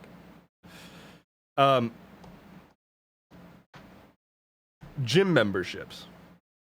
You know how like gym memberships are notoriously like difficult to cancel? That's real. Like, that's not a joke. I thought it was gonna be a joke. It wasn't a joke. It's not. I have a gym membership and I'm not like super ready to cancel it, but I wanted to like go down a tier. I wanted to like not be paying as much because I signed up at like a higher tier that gets more access to more stuff, and like I realized I don't really care about that. I just want to have the gym. So I go to try to like knock my price down a little bit. Not even cancel. And I call the gym and I get, you know, the receptionist or whatever, and she's like, I'm like, hey, I just want to like change my plan. And she's like, why? I'm like, I want to change it. I don't think why really matters. And she was like, well, can I ask you like why you want to change your plan? I'm like, price? And so she was like, okay, I need to transfer you to my manager who can handle this kind of stuff. So she puts me on hold, and then like 10 minutes pass and no one picks up. I try to call again, and she's like, oh, I'm sorry, let me transfer you. That happens again. So I gave up at that point. But I go and I look on their website, and I'm trying to figure out like what the fuck plan should I be on? I'm on their middle tier plan right now. Their higher tier plan costs less per month. And I'm like, what the fuck? Like, why do I go from silver to gold to save money? I don't understand.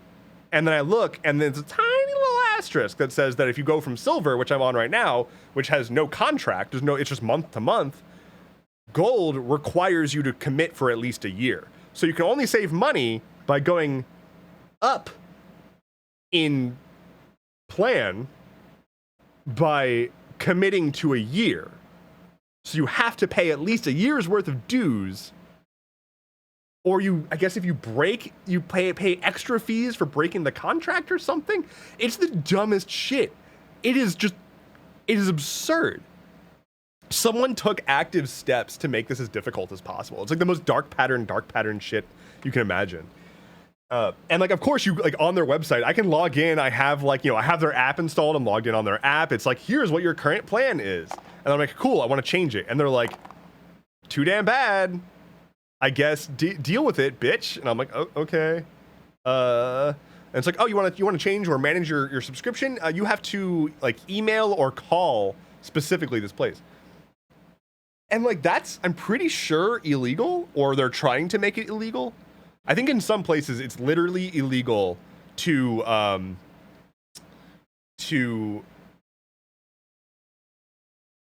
have the ability to sign up online but not cancel online. I know that happened with newspapers. It might be for like online service subscriptions, so maybe gyms get a pass or something. But I know that like Washington Post got in trouble for that recently. Hello, Water Goddess. What's up? Griffin says gym sites are insane for finding out pricing, and fine print is horrendous. And for most, you have to do changes in person or by phone with local gyms. Deliberate because most people give up and just keep paying. It needs to be illegal. Yeah, I didn't so there's a term in tech for, how there's like 1 trillion subscription services now? It's the same thing, and they literally refer to them as gym members.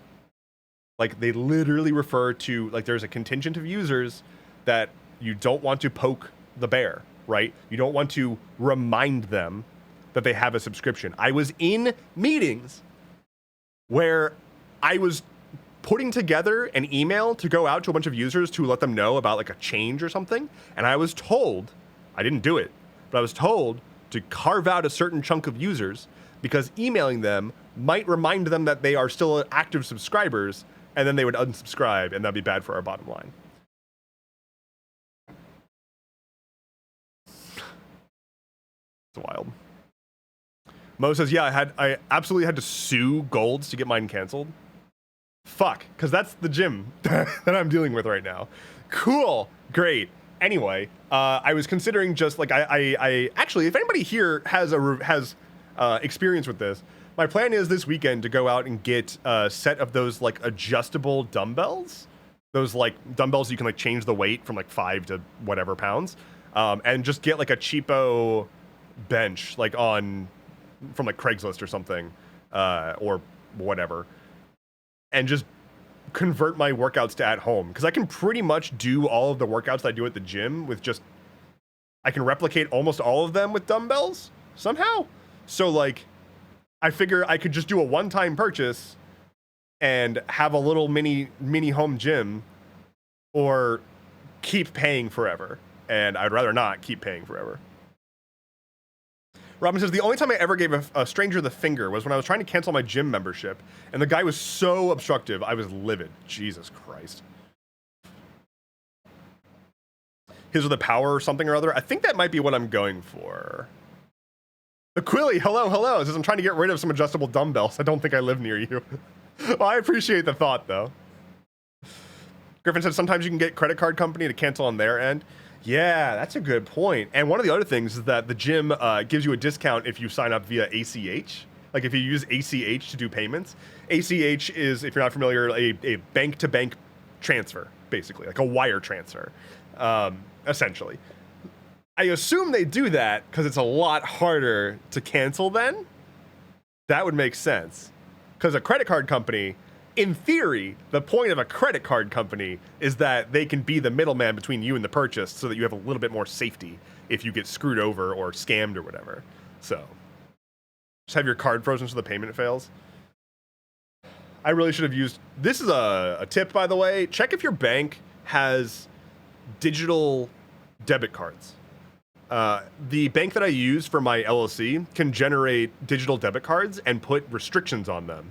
So I can make a card that is, it just exists in the ether, and I get a card number, and it can be locked down to only work for certain merchants and only allow a certain amount of money to be used on a given day or week or month or whatever. So I have like an Amazon card and like a card for specific purposes to make sure that like if any of this gets leaked or whatever, it won't ruin me because it either can't be used or it can at most do a certain amount of money per day, which is pretty sick. So definitely check to see if your bank has that. If your bank doesn't have that, there are online services that can generate additional middleman temporary cards for you to keep your actual card information a little bit more safe when you're inputting it online. So there's that. That, and always use tap to pay if it's available, either with your card or your phone. Tap to pay. I know it might be a little, it might seem like it's not safer because you're like linking your card to Apple or Google or whatever. Tap to pay, so much safer. It's so ridiculously safer than even the chip. And never use swipe. If you can avoid it, never swipe a card. Never fucking swipe a credit card if you can avoid it. It's wild that we still have that. And it's also wild, like, if you live in America, you're probably used to the way that restaurants work in America. They're starting to change a little bit, but you're probably used to the way that restaurants work in America, where they bring you the check, you put your card on the check, they take your credit card away and process it and bring it back to you. That is not normal. That is not normal. Most other countries, that is not the case. Like, it gets, you don't hand your credit card off to a stranger for them to do whatever they want with. That's absurd. Like, what? And like other countries have been using tap to pay for like a decade. It is not new for them. It's mind-boggling how far behind like America is with financial technology. It's truly mind-boggling.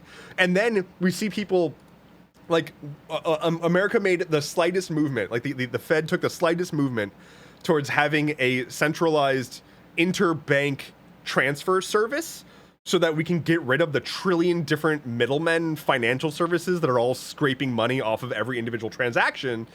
And instead, it would just be money goes from bank to Fed to bank, and it's just free. It's just a service the government provides to let people move money around.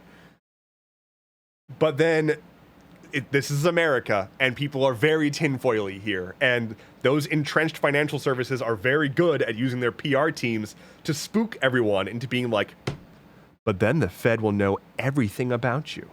They'll control the flow of money, and that means that they can control you. Never mind that, like, the people that they're targeting with this ad, like this like guerrilla psychological warfare, aren't the people who are going to be using any kind of bank-to-bank transfer service. It's for like businesses and shit like that. And every other country in the world already supports this. It's bonkers town that like we don't have a reliable way to transfer money from one person to another without using a private for-profit service. I shouldn't have to use Venmo, which is just PayPal, to move money. I shouldn't have to use PayPal to move money. It's a company. Why am I using a third-party company to move money? I have a bank. That bank should have the ability to move money. It's wild. Even Zelle, the bank-to-bank transfer thing, that's private. That's okay. Okay, that's a lot of subscriptions that you just gifted. So everyone, go thank the person whose name is on the screen right now, and thank you. Water Goddess, I hope you use Tap to Pay to gift those subs. Thank you so much. Thank you for the 10 gifted subs. I really, really appreciate it. You broke me out of my rant, which is good, because I was ranting about financial infrastructure in America, which is not a rant topic that anyone has ever cared about. So instead of ranting about financial infrastructure, maybe we should play Palia, which is, their financial infrastructure is a cat. So, but hell yeah. Thank you so much, Water Goddess. I really appreciate it. Also, you said, we get so many people like, do you have Apple Pay or Tap? And when I say no, they look at me like I've grown horns. To be fair, like, there are times where it's like, I leave the house and I am just going for a walk or something. And halfway through my walk, I'm like, you know what? I kind of want to get like a coffee. And there's a coffee shop I can walk to. And I'll have a moment where I'm like, oh fuck, I don't have my wallet. And then I'll realize I don't need it. I can just tap to pay, whatever, who cares? Or like pre-place an order with my phone. Like, I don't know. If I don't have to reach for my credit card, I never want to have to reach for my credit card. Okay. Let's play some Palia. I believe it's updated. It was updated this morning. Good. Okay, it was updated this morning. I recently saw, Griffin says, I recently saw a Hank Green video about the subscriptions and fees that Google and Apple charge when paying through apps rather than paying directly through the company's website. Yes, so like that's been what the like very loud lawsuit between Epic Games and Apple and Google has been all about. Like Epic pulled Fortnite from the App Store because of specifically that. Apple and Google take like a 30% cut of every purchase on iPhones. Like if you buy something, not via websites, I think, but like if you purchase a subscription in an app, if you like purchase the premium version of an app, Apple gets 30%. And so a lot of apps will now like direct you off of your phone. Those like, I think like Netflix says like you can't sign up on your phone, go to the website and sign up there. Because otherwise they jack the prices up. Like it costs 30% more on iOS because of Apple or you know, on whatever. So anyway, Golden Kappa. Oh, we're getting a Golden Kappa hype train? We win? We're amazing? Oh, yeah, Golden Kappa hype train just started in your channel. Level 3 achieved. Hey, someone gifted subscription. Tomato, pushing that hype train further. 5 gifted subs. Thank you. Thank you. Oh, we hit level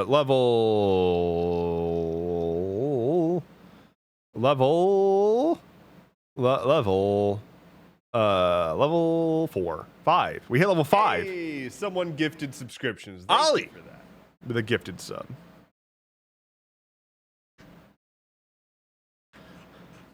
Or some companies eat the cost rather than passing on the consumer, but they don't get their well-deserved dollars. Yeah, it's obnoxious. It's quite annoying.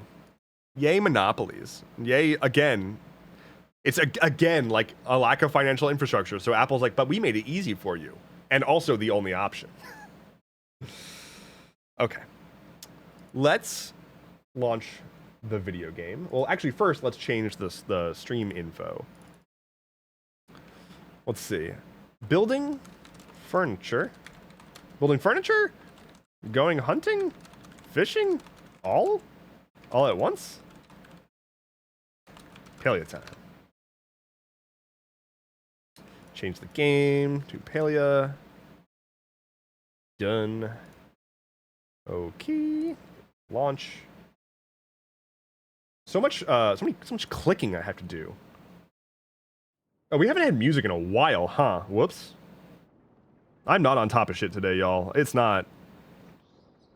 Whew. Pro streamer.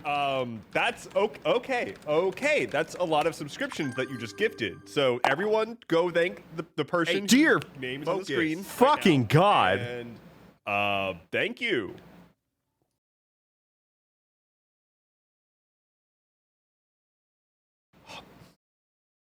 Sky. Sky. You can't keep getting away with this.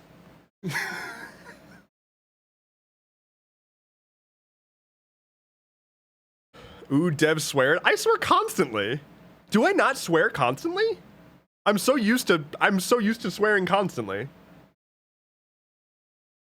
Annie Queen says, thank you. I just got here. Hello, hello. Jesus Christ. Thank you so much, Sky. Thank you. That's okay. Okay, that's a lot of subscriptions that you just gifted. So everyone, go thank the person whose name is on the screen right now. And thank you.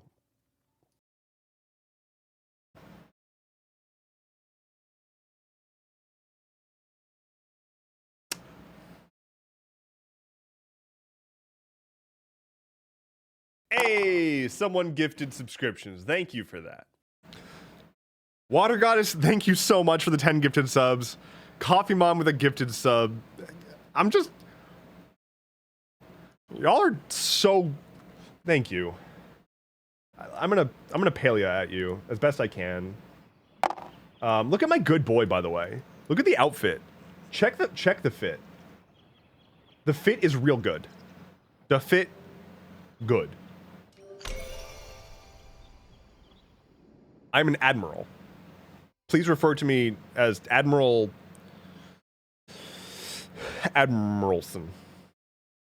Hold on. Okay, boy.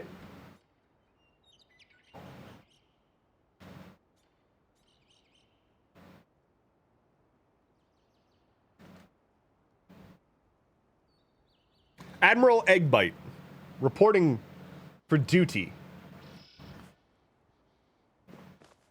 I've even got the cape and everything. Doggo got a bath and sorted the bathroom. I'm assuming the doggo did a good shakedown. What am I doing? Paleo? How do I play this game? How is my shit still not... all right. Let's water everything. I'm still trying to clear out all of my plants. Like, I don't want these plants. So let's water them so that they grow so I can kill them. And I did a little bit of rearrangement of the house. But I think the thing that I want to focus on today is going to be getting the resources to do a bunch of furniture making. Because furniture making, I believe, is my lowest skill. My skills are very low overall. But yeah, furniture making, hunting, and fishing aren't even at 10. So my current goal is get those all to 10. If you're wondering how I've had paleo for this long and haven't even hit level 10 in every skill, the answer is I wish I play a lot more than I do. All right, can I sell some shit?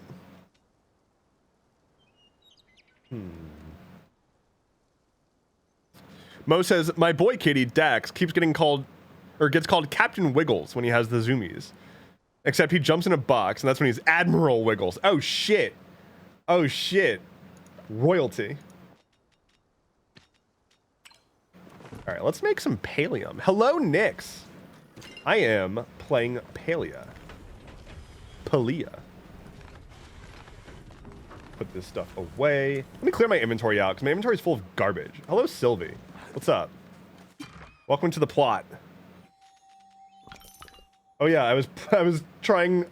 If I recall correctly, the last thing that I did was, yeah, I like made my interior all pink, and I was trying to fix up my. I need to fix up my kitchen because it sucks and I hate it. So we're gonna clean up the inventory, get a bunch of materials. What are these? I've got taiyaki.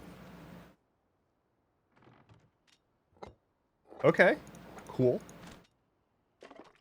Got a bunch of stuff apparently. Just put everything away. Put it all away. Makeshift thick candle. Thick candle. Those are from the Lunar Festival. Oh yeah. Shows how much I've been playing recently. I have stuff hanging around from the Lunar Festival. Do I have any more Zeki coins for me to go out and Zekify? Let's see. Does not appear so. All right, I'm gonna kick off a bunch of crafting, and I'm gonna head out and use my Zeki tokens.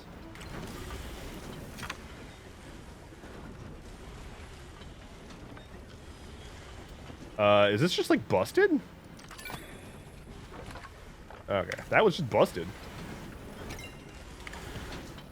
Craft fabric? Ooh. Ooh. Yes, I'm going to need leather because I'm going to be doing crafting. Make worms. Do worms at things. Funny now you were wearing an admiral hat right after I went down a rabbit hole looking at pirate cutlasses. Can you get me one? I like a cutlass. Griffin says I have to limit my playroom on me. I have to limit my playroom on me on most games. I'll allow myself an hour break, and 3 to 5 hours later, it's time for bed, and I haven't done anything I need to do. Oh, like you just get sucked in?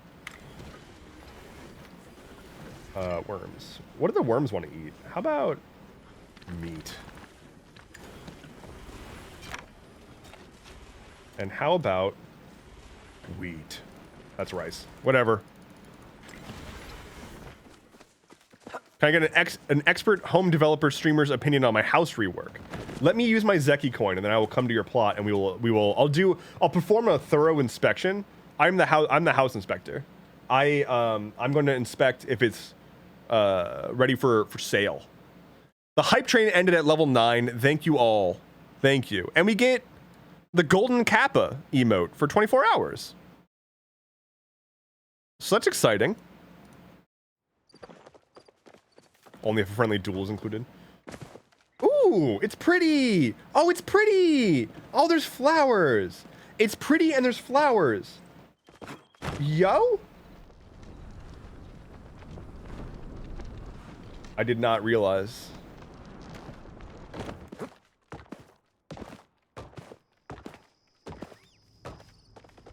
Hi, Hecla.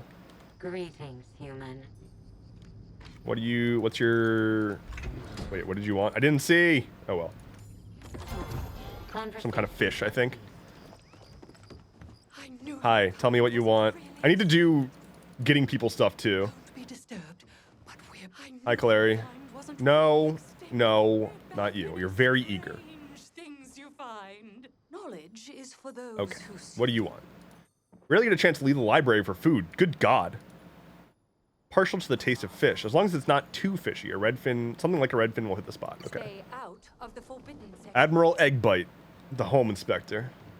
Hope your day is going better than mine. Hello, Kenyatta. Yes. What's up? I'm looking for leather. Okay. Oh, for a jacket. Got it. Well, I am producing quite a bit of leather. So don't worry, girl. I got you. God, I look so good. Any kind of... Ooh, the Dragontide wardrobe, though. Ooh, the Moonstruck dining chair, though.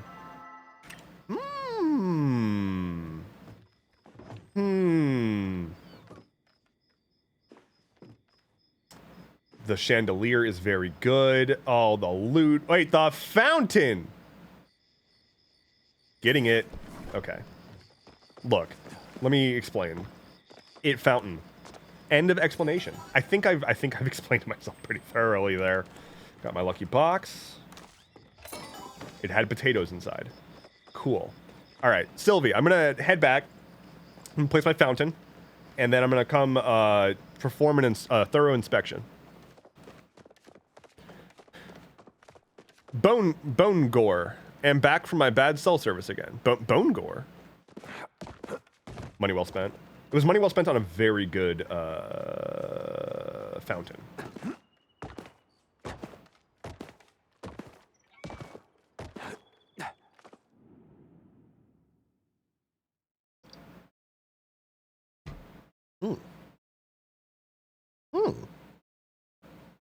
I love water. I wish I had more tea. But super alas. Alright, where does a fountain go? I forgot about the frogs.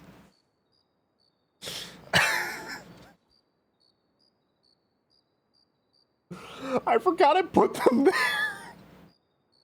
I got legitimately scared for a second.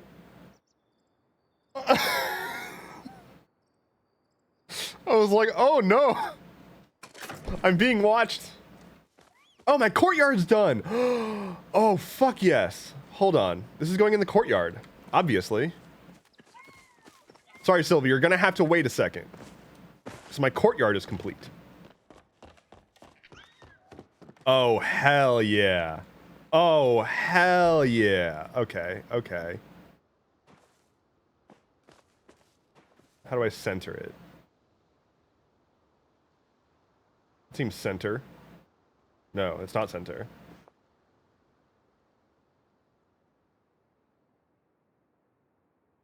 That is slightly more center. Oh, it's glowy!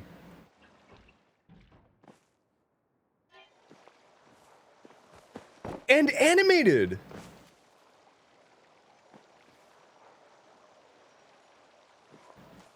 My house is so big. My house is pretty small comparatively, actually. But, yo. Oh, it is not centered. Let's fix that. I said let's fix that? Let's fix. Nope. Let's, no. Buttons. The button that I thought was the fix it button isn't the fix it button. Why do they move everything? Controls.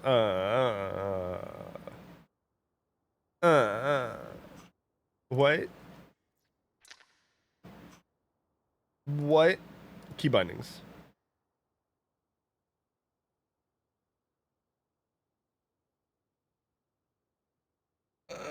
Where's... oh, okay. Placement, wait, no, pick up, wait, oh. What in the fuck?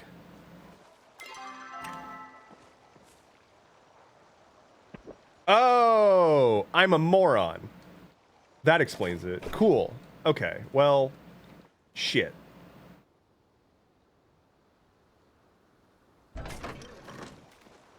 We're gonna call that good.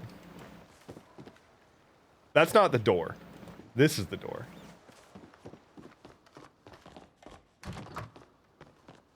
Need to get back on the paleo train?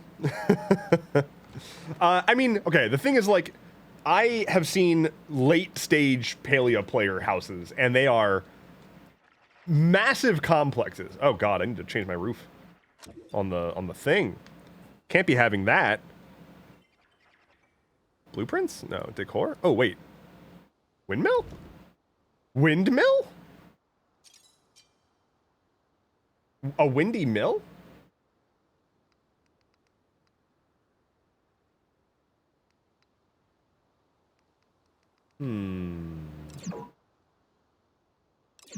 But I want to put it there.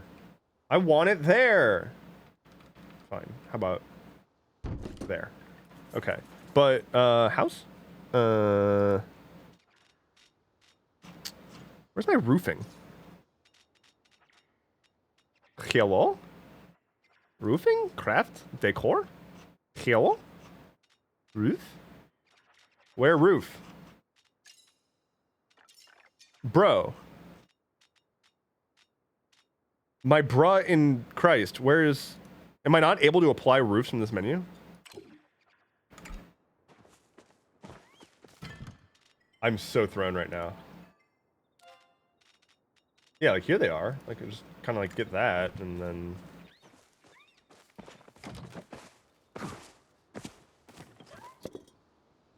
Okay, well. Did that get all of it? It did. Okay. Fix the roof. Very good. Okay. I'm on my way, Sylvie. Visit Sylvie. How does one join in your realm, good sir? I believe if you're in the community, if you're in the Astral Campgrounds community, I think you're able to just kind of like come on by going to this thing and go to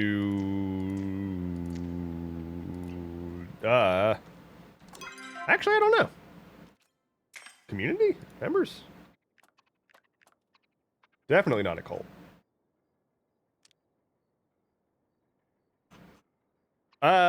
Unclear. Okay, hi Sylvie. Let's see.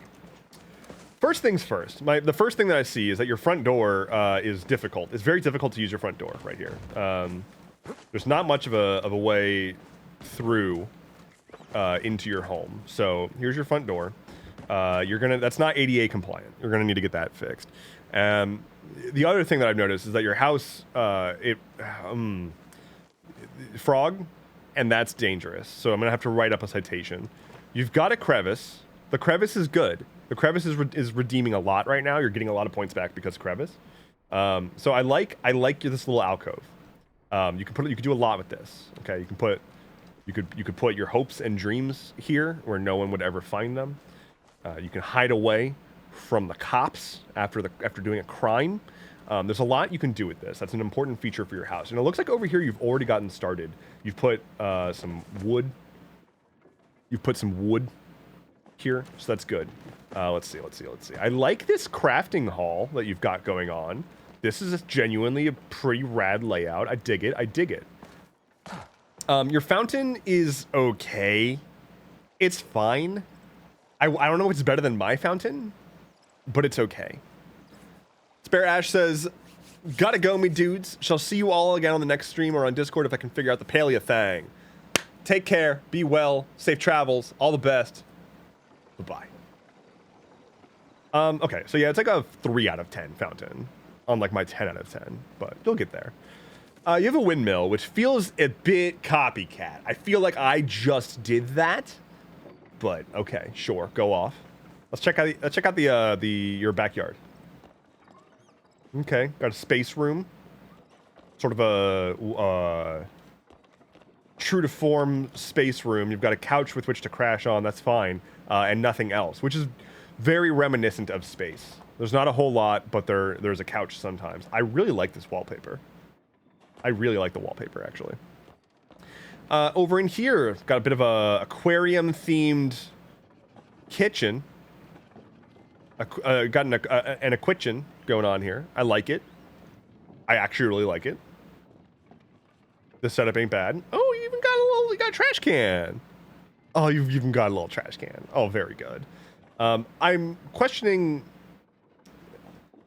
are these crabs here for ingredient purposes? Or is it more like a showing them what happens if they don't behave? Display. Okay. Well, I do like them quite a bit. I like the bottom one. He looks pretty happy. Okay, that's really good wallpaper, though. Moving on.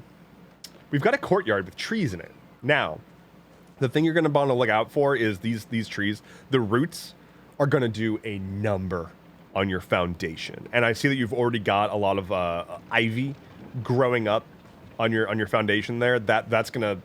You're gonna want to call someone in to get all that taken out. It's gonna work against that quickly. You don't want any cracks in the foundation. They're gonna have to jack up the foundation. Costs a lot of money. You don't want to have to deal with that. So careful with these trees. I really like the trees in the courtyard. That's a great move. Let's see. Oh, bay window on the courtyard. I'm sorry. That's brilliant. Very good. The fit's great too, by the way.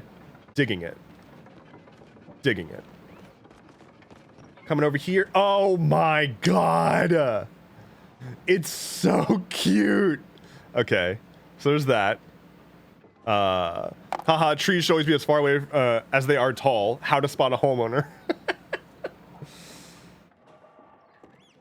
Ooh. I like that wall decoration. What's that from? Is that like from the fire temple shit? Digging the harvest theme we've got going on here. What is that? It's pretty. I want to eat it. I want to consume it. And then that brings us... Wait, you have multiple courtyards? What? Is that even allowed? Got a bedroom of some kind. Got a clock. Got a mirror. I look amazing. Holy shit. Okay. Go over here. Got our bathtub. What's up? What's up? Let me take a bath real quick. Sitting. Soaking. In the soaking tub. Praise! I've even got some candles and some decorative pots. What more could you ask for from a soothing bath? And I've got an audience. These fish can see all of my giblets, and that's just important. Adds to the ambiance. Hello, Kaz. How's it going? I completely forgot that I was wearing the hat. I genuinely did. I think I've seen everything now? I think I've done everything. Ever. Oh, God damn it. The fucking frog. Oh, God. All right. You really need a front door to your living room here. Because, like, I can't get in and out of your house at all. Sylvie, I rate your current setup. Ooh, wait. What's this? There's another house over here. Secret house? Oh, shit. Secret house. No one tell Sylvie that I found the house. It's secret. I am going to give you a rating now. I'm going to rate your current house...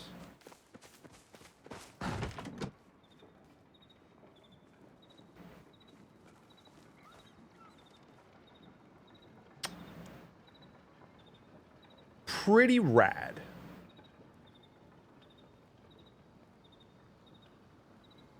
With a side of like really well seasoned buttery mashed potatoes.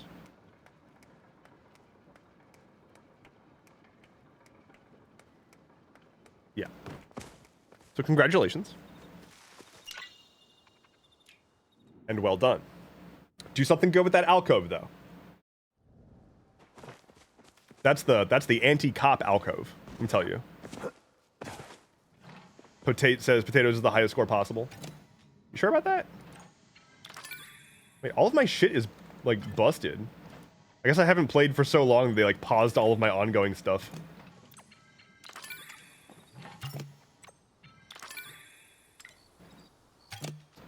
Well, let's start pickling some things.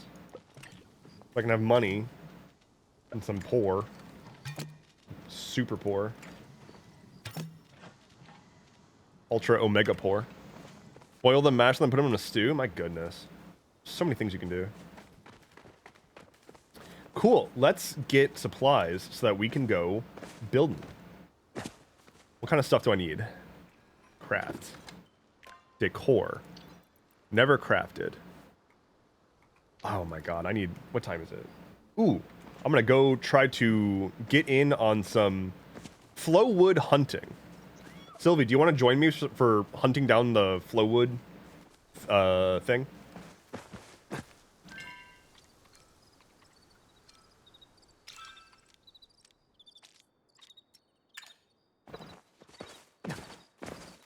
I have invited you to my Pilates.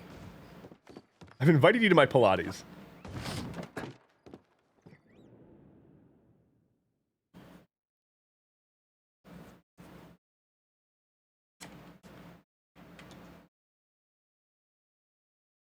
This dog.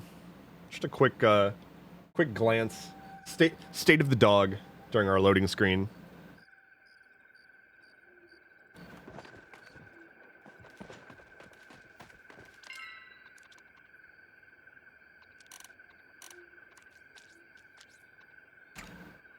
Can we add Rookwell? I'm not sure what that means. Oh, Milo is now lurking. By the way, new thing, new stream thing. You notice that when Jesus Christ, when Milo started lurking, it puts a message there. I actually made it do a thing. So yeah, when you lurk, it now alerts, and if you are lurking and you send a message, it will announce that you are no longer lurking. Like it automatically is like, I'm back. So that's neat. Friends on Palia.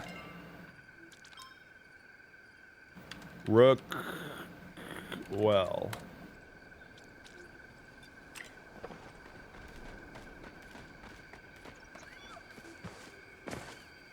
Okay. So, oh, I don't know where the... I guess we're late.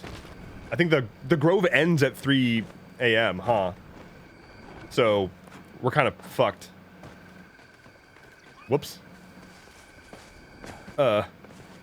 Whoops. Oh well, I'm just gonna start wandering around trying to find Flowwood, I guess. Sylvia, are you able to server sync with me? You said you lost me.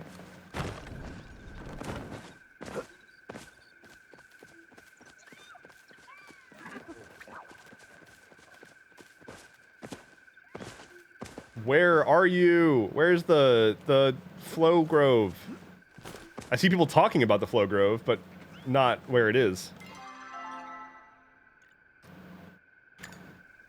And I don't see any flares immediately. So, oh well. I guess we're not getting this Cycles Grove. So be it.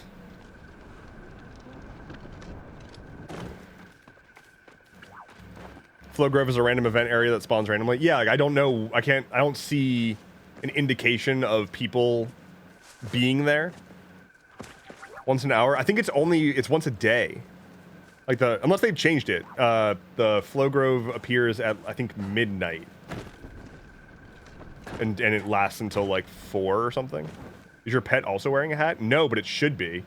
Very much should be. Hello, Christoph Dan. What's up? What's up? Says, hello, what are we playing? We are playing Palia. It is like an MMO cozy game.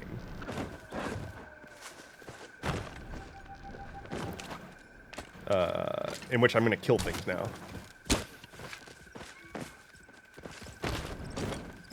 Hey, get back here. Slippy, get back here.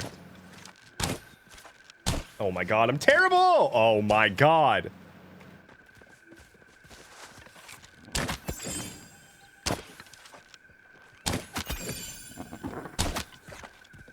Ah! I'm so bad. Fucking... What's the opposite of a sharpshooter? I'm like a dull shooter. I'm like a limp, wet noodle shooter.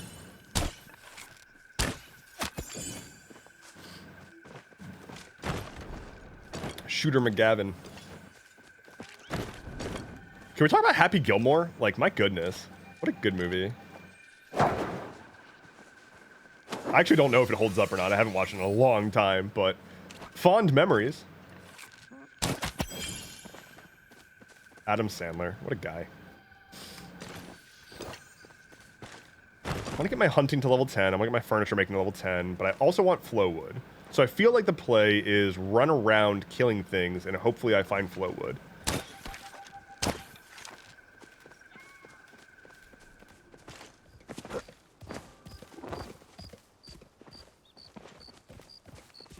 Where are you going? Why are you running? Why are you running? Why are you running? Nothing like trying to explain Adam Sandler to someone. Anybody else remember the Adventures of Pete and Pete? My goodness. Oh my goodness. That's a, yep. Yep.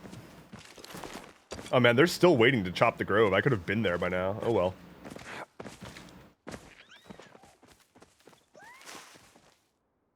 You're in the bay? Yeah, I'm in Bahari Bay. That's where the grove is. As far as I know.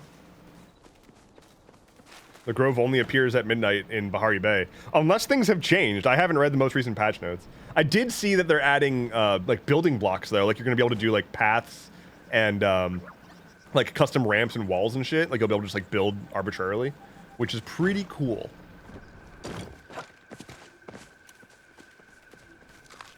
Neat. Spare Ash wants me to hydrate. I can do that.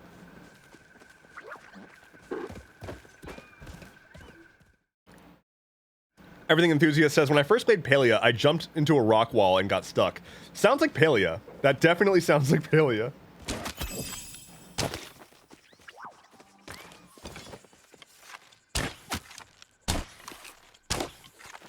Robin says, I'm actually trying to start a podcast about Pete and Pete. Imagine having a podcast. What a loser. Another friend of mine actually reached out recently and asked about podcasting tips and whatnot, and I was like, I mean, I can try. I can tell you, like, mechanically what I do, but otherwise, Voltmaster 5000, hello, says, bro, why is Sam always so serious? Sam's a very serious guy. That's what I hear, at least. I see a green dot on my map now. I assume that's Sylvie. Making her way downtown. Presumably. Yes. I am correct. As I am in all things. You've made more podcasts than I have? It's mostly just like... I feel like, and I know you weren't asking this in the slightest, but people asking like, how do I make good content or something? It's like, I'll let you know when I find out. That's not a dig at myself. That's a, I don't know what I am doing. And that's not me asking for compliments or anything. That's just me saying like, I genuinely cannot put into words what like my creative process is because it's just, I just do shit. I don't know. And the last thing I want to do is say something that someone takes as advice and like, and it's completely fucking wrong. Like, I don't want to mislead people by being like, ah, yes, just follow this simple concept and you'll be good. Which I think is why people very frequently are just like, just be yourself or like, just make quality content. Throw shit at the wall and hope it sticks. Yeah, at the end of the day, the main thing that is like what you should focus on, I think, is viewer or listener, you know, consumer experience. Respect them. Like, respect the people who are consuming your content. Don't, like think about every aspect of what you're making. And remember that, like, somebody is going to watch or listen to it. And they have many, many, many options to choose from for what to watch or listen to. Why you? Why yours?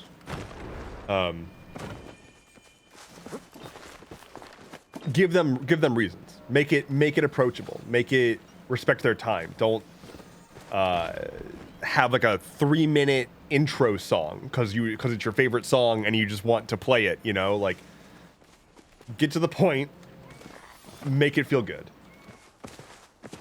It's little stuff too. For example, on the World Building Wednesday stream a couple days ago, I was getting prepped with Fef, and we were in the call before the stream started, and I was looking at our side-by-side faces, like on the stream.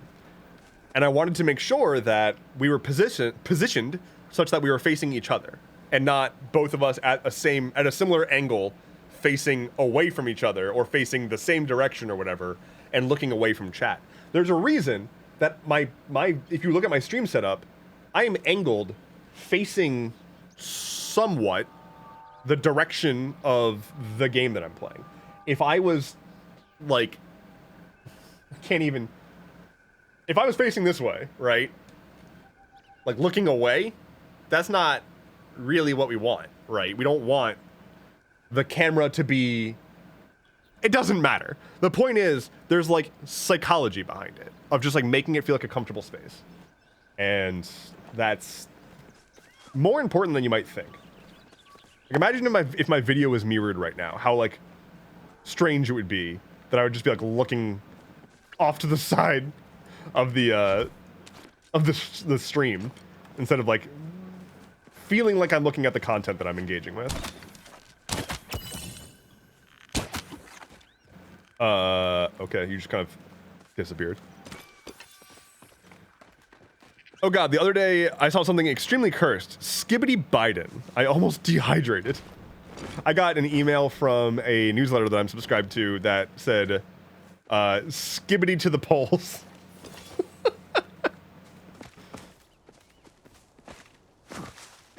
I genuinely don't know if people who are among the older-ish generation are blowing Skibbity out of proportion or not, or if it's actually that significant.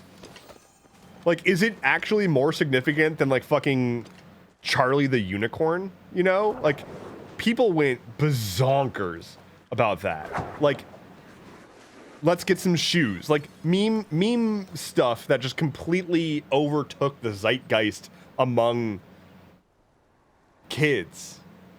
Like, I feel like it's just a thing that happens and it's not that big of a deal. I don't know. Like, yes, it's funny and weird, but it's kids. It's shit that like 8-year-olds are into, you know? It's like, haha, this is funny, and I have not really developed the majority of my brain yet. So I'm just gonna mindlessly watch this forever. Oh, that's just what kids do. I've got a nephew right now who's like 5 or 6 or whatever. He's not into like that kind of stuff, but he just wants to watch the same thing over and over on loop forever. Like, that's just what kids do. They want unchallenging things that make them laugh, that they can watch forever. And so having a jokey, silly, absurd thing and having hours and hours and hours of it available, that's a winning combination.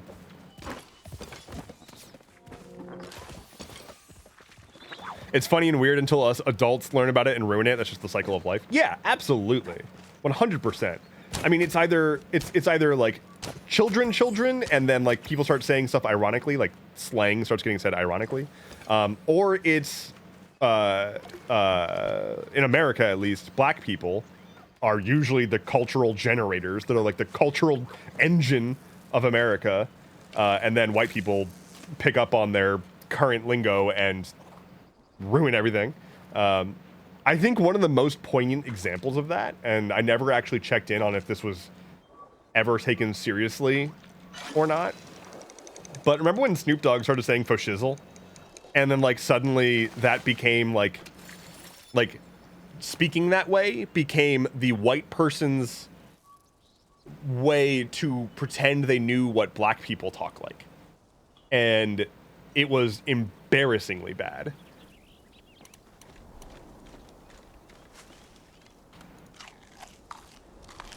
I need way more.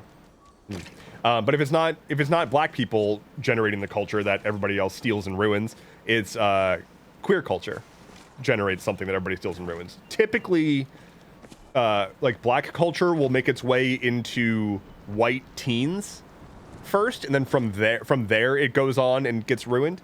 I've seen queer culture mostly get picked up by white women, like white young to middle-aged women. A great example of that would be Slay. Like, wildfire, absolute wildfire. That was a queer term that was popularized among queer circles. Every white woman that I know says slay. Like, and starting to die off a little bit.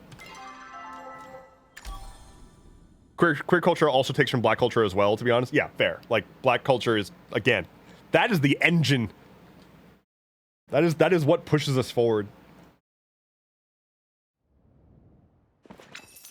Money. Okay, I think I've got some food stashed away. Perhaps. I do.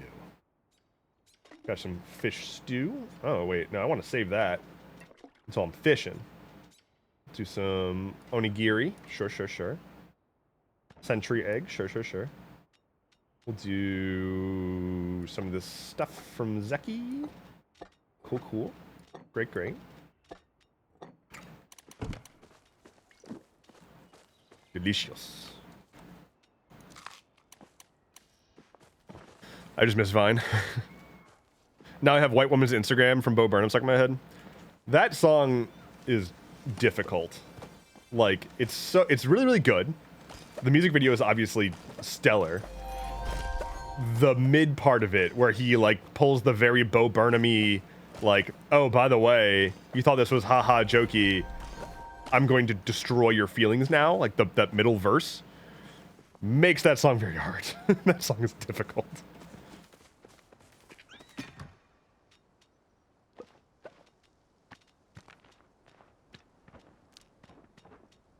Okay, Kenyatta wants leather. I can get her leather. A little sad that I didn't get more flow wood, but so be it.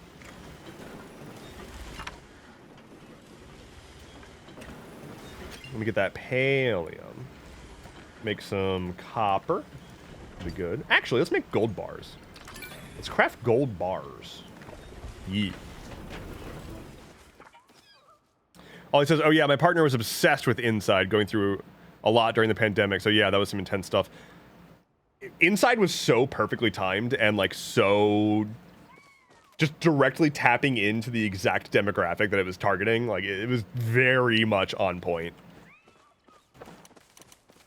That, yeah, talk about taking a stranglehold on the zeitgeist. My goodness. Not in a bad way, but materials. Leather? Nope, that's just hide. Leather? Leather.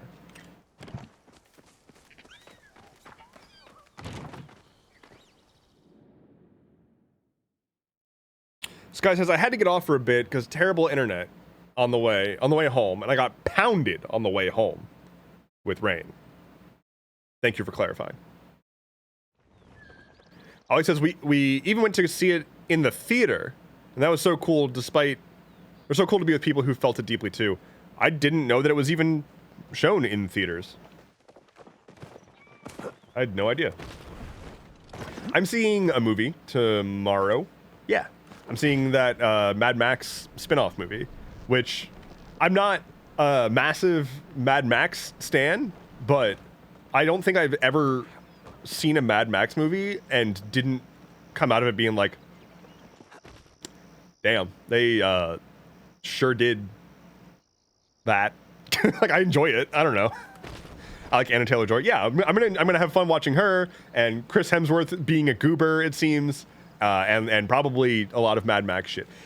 You tell me that there's gonna be a giant car chase, like an entire movie-long car chase in the desert with like dudes that have guitars that shoot fire, and half their car is speakers while they're going through the desert. Like, yeah, dog. Okay. Christoph Dam says, damn, Max sure was mad in that movie. He really was. Pretty angry. Angry Max. Go. Noise Marines are the worst. I do hate the Noise Marines. Is that what they're called? Or did you mean noise machine? Yeah. Okay, you wanted leather, right? There you go. Thanks. I didn't know you were paying attention to the kinds of things I like. Not a lot of people take the time to do that.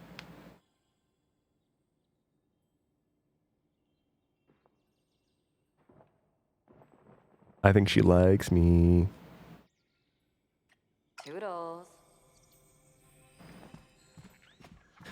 I don't know if it's me, but I get a little bit of the ick when they stick big prosthetic noses on villains in movies, because I'm Jewish and it's often a way to Jew code. So Chris Hemsworth's fake nose is putting me off. I don't think he has a fake. I don't think he's not a villain. And he has a fake nose? Chris Hemsworth Mad Max movie. I don't think. I believe he has a fake nose. I haven't looked close enough to know. They made it. Yeah, it's definitely a fake nose. I don't think he's a villain though, right? Or is he? Is he the villain? I thought he was just like a goober that's like there. Seemed like he was baddie from the trailer I saw. The trailer that I saw made it seem. I have not looked into it.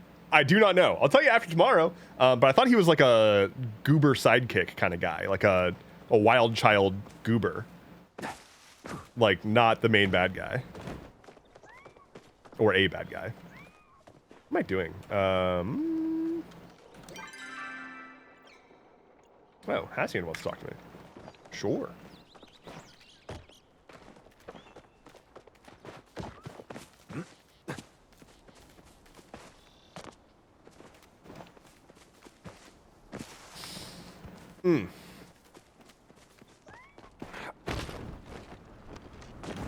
Dev ditched me in the bay, not surprised. Oh, fuck. We were supposed to be searching for...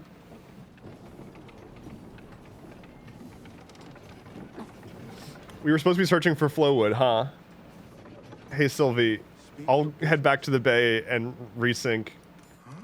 I'm very sorry. Hey, focus. Good. Hey, focus. I'm gonna head to Bahari now. I'm in trouble. I'm sorry. It truly is, like, any kind of game like this, just the ADHD is the BBEG. The number of times, like, Focus. the whole, like, not finishing a task before you start another task thing, the whole, like, seeing something and that reminds you, like, oh yeah, I have to do that, and now that's what I'm doing, and I forgot what I was doing beforehand. Happens so much. I will, like, be in the middle of cooking, and I'll, like, look to the side and see that the coffee pot needs to be, like, set up for tomorrow, and I'll be like, I'll, like, abandon the thing that I'm cooking and reset the coffee pot, and it'll, like, fucking burn. Hydrate? I can do that.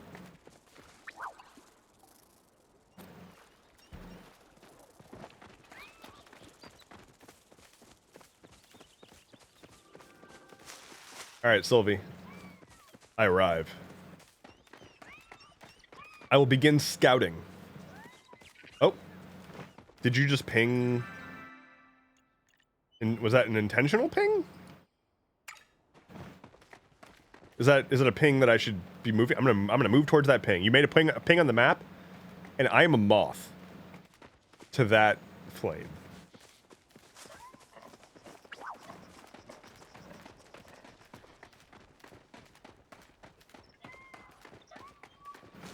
My wife will ask me to start defrosting meat for dinner. I'll look at the sink of dirty dishes and do that and completely forget the meat. Yup. Coffee Mom says, I love how Hydrate is just always out of stock on mobile. I have to go back to my PC to redeem it. Dedicated PC for making me drink water. My problem is I think of all the stuff I have to do and get overwhelmed and do nothing, says Griffin. Also very fair. I feel that way when it's like I can't see the path towards completion of a project. Ooh, Pallium. If I can't see a clear route to the end of a product or a project, then I like shut the fuck down. It's not great. Thankfully, I have gotten really good at finding those paths. Like that's what I do now. Or, like, that was my job for a long time, was figuring out how to solve problems. So, Yupeng, why am I here? I've made it. Sylvie? Yeah. I don't know what I'm here for.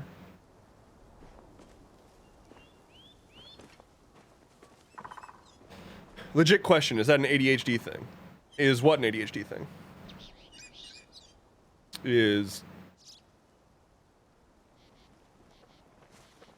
What was I saying?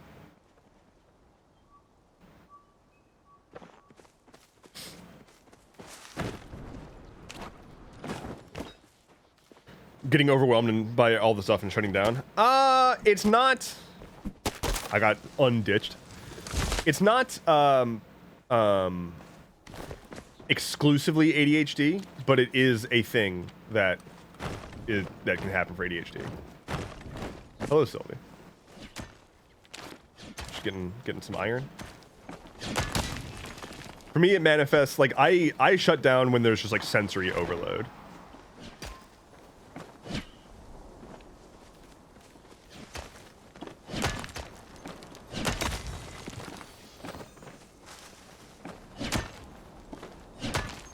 Getting some iron. I shut down specifically when I go to a grocery store, so. But I just have wildly sensitive hearing and smell and like motion. I think I just am a little fucked up, and so that happens. And so then, yeah. Yeah. Ooh. Do you have the noise reduction earplugs? I do. If I'm going to a place that I know might be a little like too noisy, I have some of those just like noise dampening earplugs. Ooh, Sylvie, there's a disco dog over here. If you want to try to hunt it with me.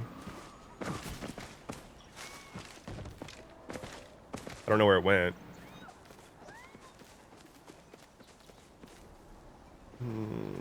I did not know that people actually like refer to those animals as disco deer and disco dogs, and it makes me so happy.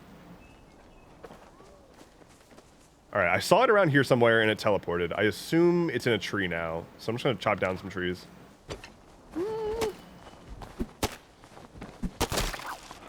I was so happy when they gave us the weird bird back. I'm assuming you're talking about the dogs that go in the trees.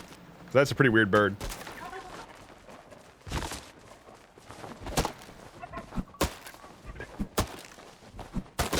I was recently diagnosed with major depression and ADHD, so I'm figuring out what all that means for me. Hey, Bryce! What's up, buddy? Welcome. Yeah. You got the ADHD service pack 2 gold edition with extra DLC. Yeah. Yeah. ADHD, anxiety, depression, they like to be best friends. So, welcome. I also am trying to figure out what the fuck all of that means for me. But yes, I was first it was like the trickle. I was first diagnosed with depression, then anxiety, then they were like, "Oh, actually, dog, it's ADHD." And I was like, "Oh." Okay. There it is. Found it.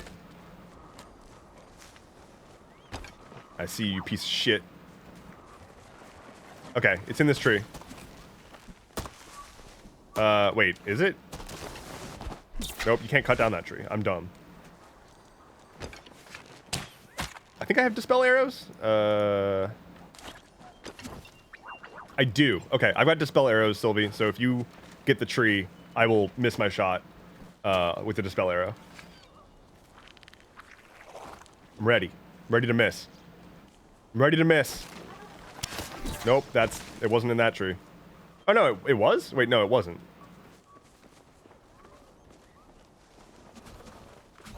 The fuck is it?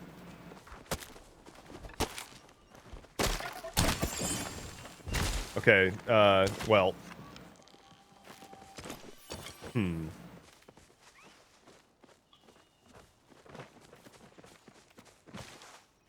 We win these. We win these. We got this.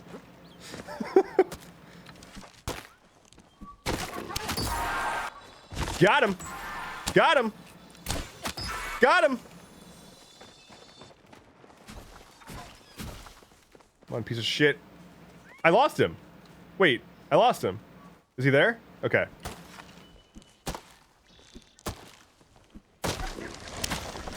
Where did he go?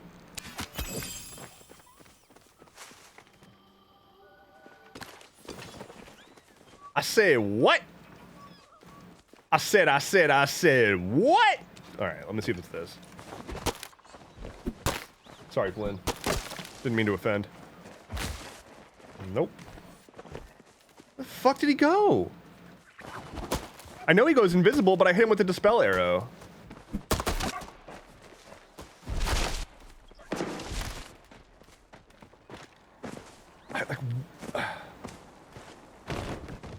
Okay, it's got to be here. There's a lot of birds in this tree.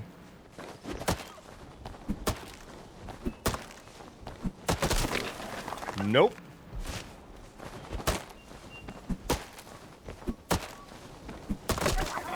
There he is.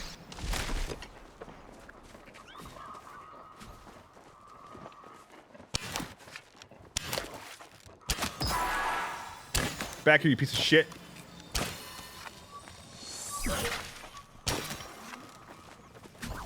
Okay, he's on me, Sylvie, I think.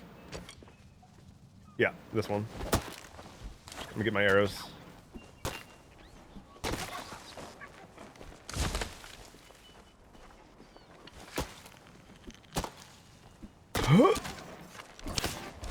What? I watched him jump into that tree. There's no way he's like in this. There's no way. Okay. I fucking saw him jump into that tree.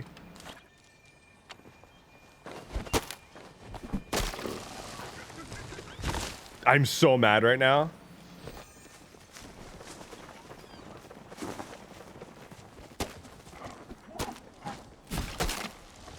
It sometimes resets. Like, I'm just screwed.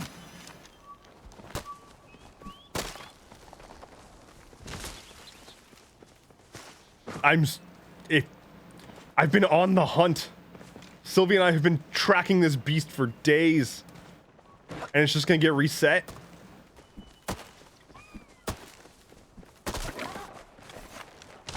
So mad right now.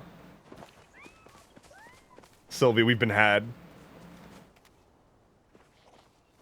We've been had because I'm not good enough at shooting, apparently. Tragic. Alright, well, I like that y'all have matching cats. Well, I guess we go back. Oh, flow tree! Flow tree! Nope. There it is. Sylvie, I need aid.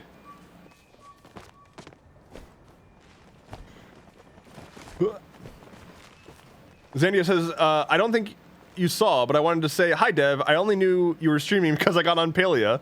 Thank you for being my friend. Aw. Well, I'm glad that you're here. And indeed, am streaming. Except we just fucking missed our boy. But oh well.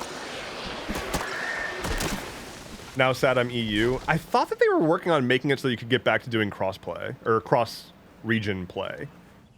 Like, I thought... Yeah, The first time I saw flares in Bahari Bay, I had absolutely no idea what was happening.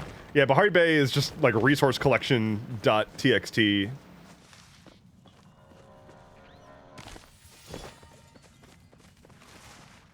I don't know how to find more flow trees normally, though, aside from just like there's some places where I've been told is like the best place to just like run in circles. But also, I think felling trees increases the chance of flow trees appearing. Because every time you break a tree, another new tree appears and it has a chance to be a flow tree. Have you noticed the letter number chats? Oh, is that what people are... DD loot D5, medium paleo. Like yeah. Because the new map has the chessboard situation going on. Look at your map. Yeah, it's got they stole this from Animal Crossing. Only Animal Crossing is allowed to have a grid on a map. Anybody else who's ever put a grid on a map is just stealing from Animal Crossing.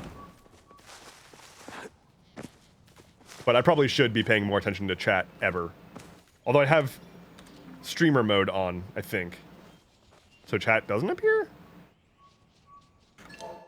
Do I have streamer mode on? Oops.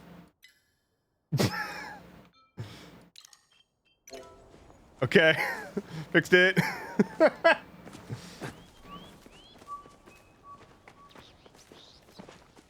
Who's your favorite character in Palia? I mean. Probably Witchy Mommy.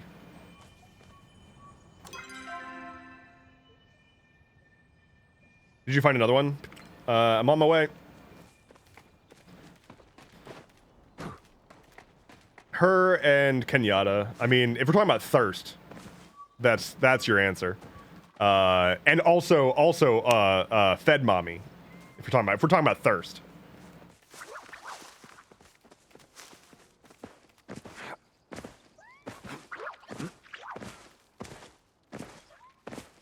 I'm making my way to Sylvie. Walking at the maximum walking speed. BBC finally figured out that I'm using a VPN to watch their programs and shut me out. Aww. That's sad. Hey, Sylvie. You put a ping on the map, so what am I getting? If there's nothing here, I will never be able to trust you again? Flow tree. Someone put a flare. Ah? What? How? How did I get here? What? How did that...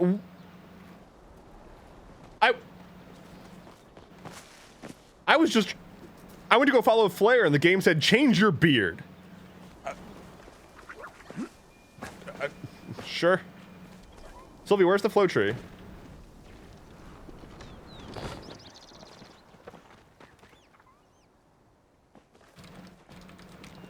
E5.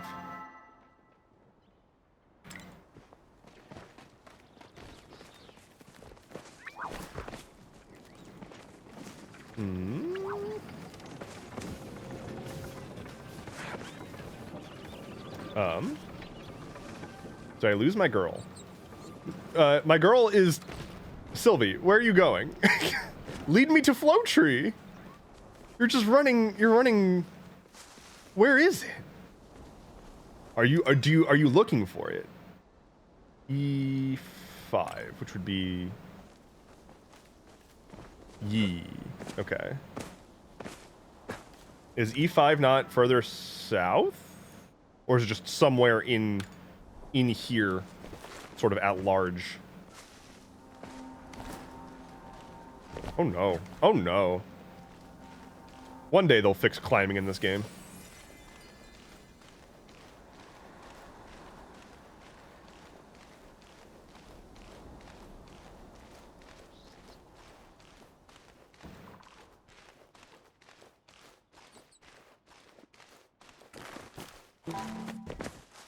Where is this at?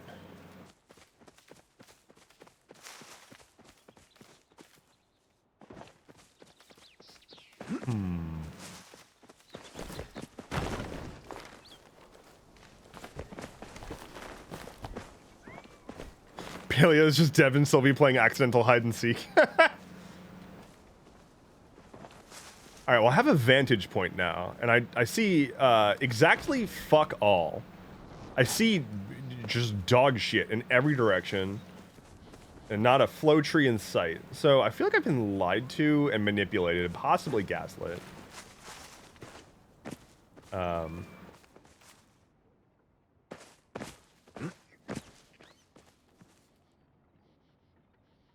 This hurts. Wait, are you... Did you find it? Ow.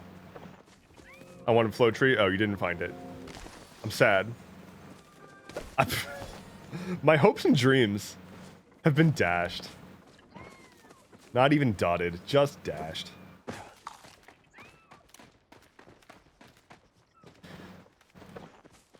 Well, there's a flare. We can start making our way towards the flare. I can hydrate.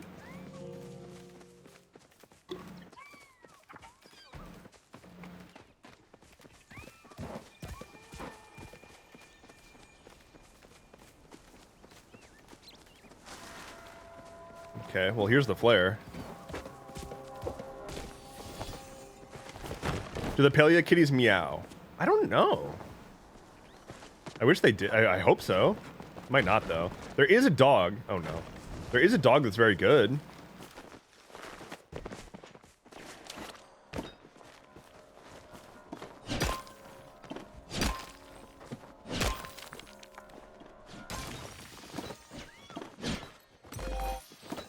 Mine nodes together. Ayy. I've earned 2,500 skill medals. I'm amazing. I have a tick and always meow back. I guess I shouldn't laugh at your tick, but that's kind of cute. Sylvie, fish with me.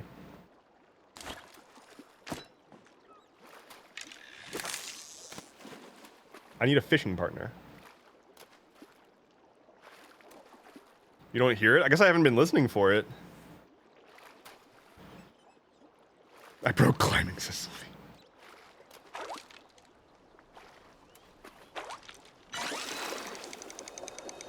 Breaking climbing just means that you're playing Paleo.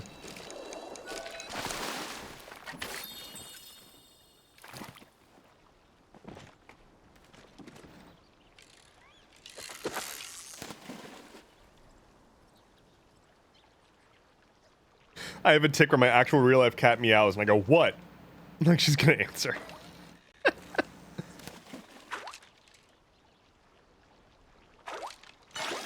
So the streamer that got me into Paleo to begin with is Sweet Anita, and I will play with her and her like the people that are in her like mod group and whatnot.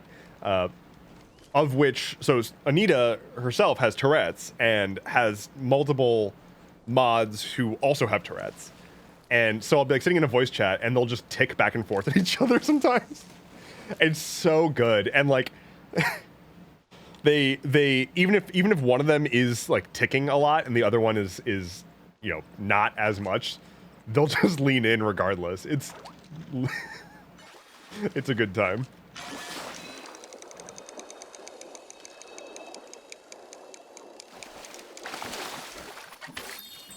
Didn't even know that. She's such a lovely person. Yeah, no, she's the best. She's so good. Anita is one of like the sweetest people I've had the pleasure of connecting with since doing content. I guess that makes sense given that her name is Sweet Anita, but still.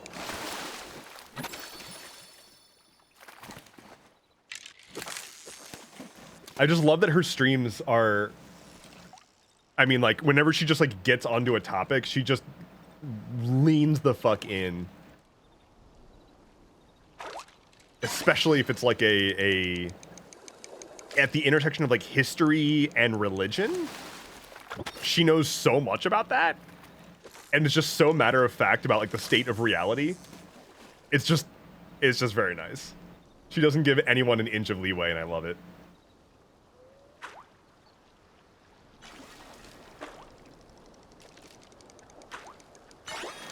Typically, yeah, like typically if I'm like hanging out in the voice chat or something, it's just like her talking about something ridiculously interesting while I am just like smooth braining and just like hitting rocks and collecting resources. And it's just like, I'm learning a lot about a thing that I will never remember, but like this is interesting while I'm hearing it. Cool. I love this. It's like a podcast.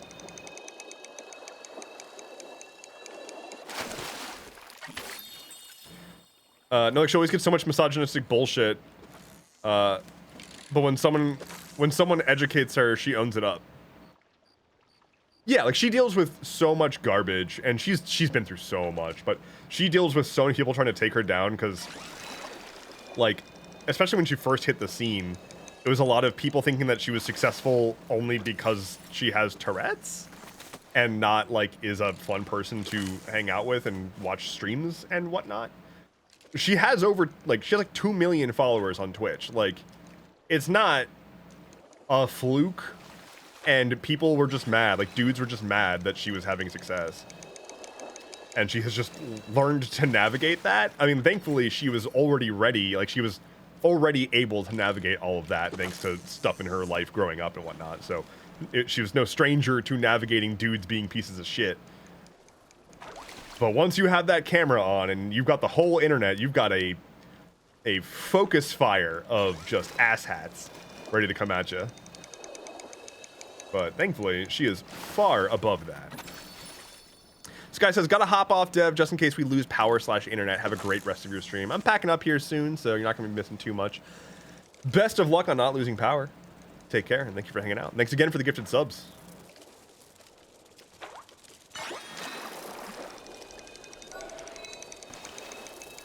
My perfect catch. I should change bait.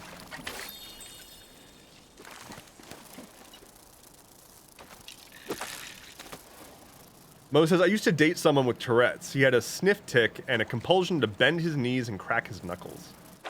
That would suck if he had that compulsion to crack his knuckles, but couldn't. Because they were, like, on cooldown. Y'all ever... This sucks. Y'all ever crack the smallest of your knuckles? Ow.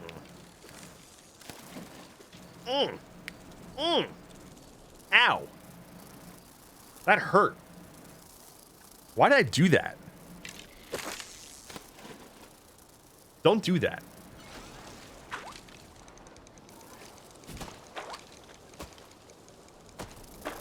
The pinky always sounds crunchy. Because you can crack your knuckles, and that's like the big one. But if you crack that joint, pain. Pain, but it does do a good crunch. Pretty good crunch. Stop hurting yourself, older man. Excuse me. I did injure my foot, I think. I'm mad. I've been, like, really happy with the level of, like, physical activity that I've been, like, forcing myself to have recently.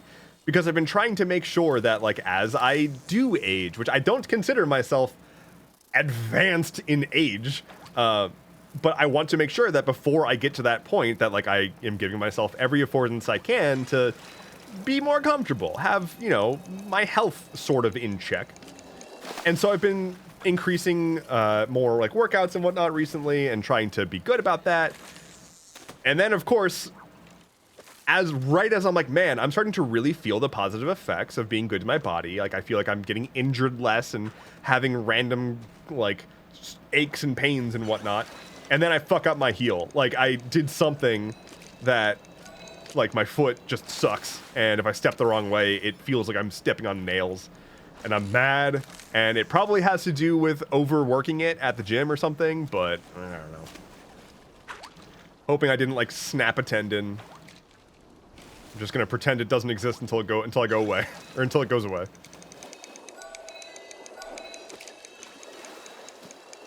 But I'm fucking tired of, like, driving, like, an hour each way to go to a single specialist to have them, like, look at me for 3 seconds and be like, "You're fine. Okay, bye." And then my insurance company is like, "You owe us money." I'm very tired of that, so I'm just gonna see if I can ignore this problem until it goes away. Like a true red-blooded American.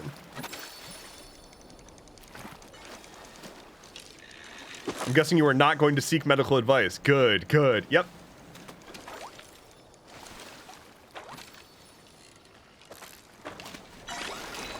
It's just very bizarre. Like, it's a really strange injury. It only happens if I move my foot in a very specific way. Like, I can jump up and down and slam my foot and whatnot, and I have no pain. Like, not even a notion of pain.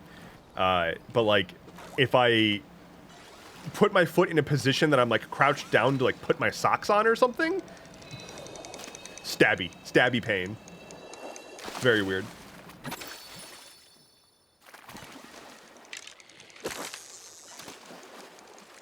Sylvie says, I would prefer to get help like a true red-blooded European. I'm still wearing this. I've worn this entire time. Actually, I actually forgot.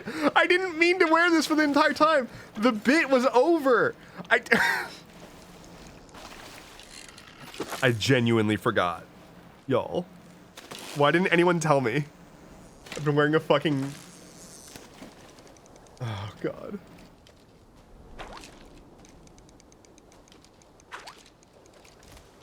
I wish I could do more telehealth. The fucking pain management place that I went to, which, like, was the only viable option for my tailbone situation, they refused telehealth, period. Not even for, like, a follow-up check-in. Like, I would drove to the fucking office to get into a room, and, like, I sat in the waiting room. They come in, they ask how I'm feeling, I say better, and they're like, well, there's not much else for us to do then. Bye. It was like less than a minute. The dude who saw me, I think he was a PA, like legitimately felt bad. He asked just arbitrarily if there was any other medical issues he could help me with since I'm here. Like he was like, are you feeling sick? He was like, do you have a fever? He was like, can I doctor at you? Like this is obviously a waste of your time. I feel bad about that. It's like, it would have been nice if you could have helped me by letting me call you and say, hey guys, I'm feeling better. I don't need to come in. Bye.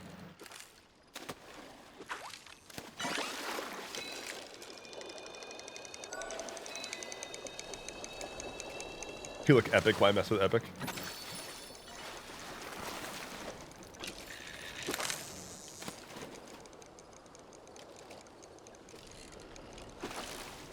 Jordan Poo Poo, hello, says, I definitely assumed it was on purpose since I came in after the bit. The bit was just, my character is an admiral, and I was like, oh, I gotta wear the hat, and then I put it on, and then I never took it off.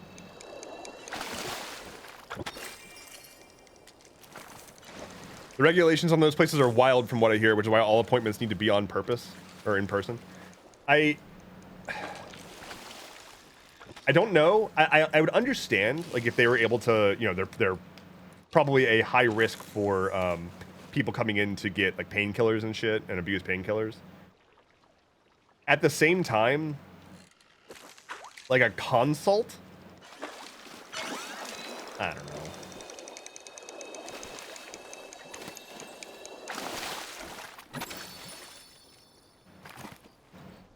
We are coming up on time here. Ooh, I'm gonna get this here bubble spot.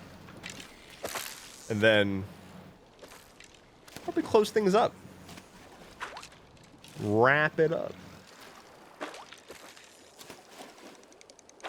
For the weekend. I fucked up. That's a good way to stop. By fucking up. Very good.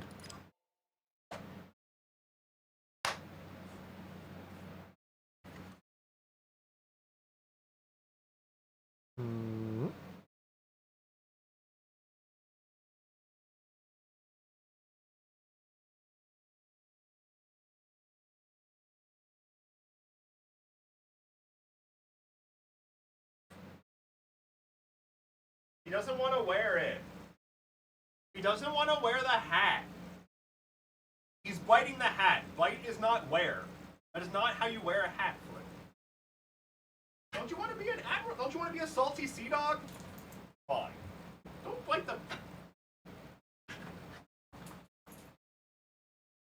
Don't you want to be a salty sea dog?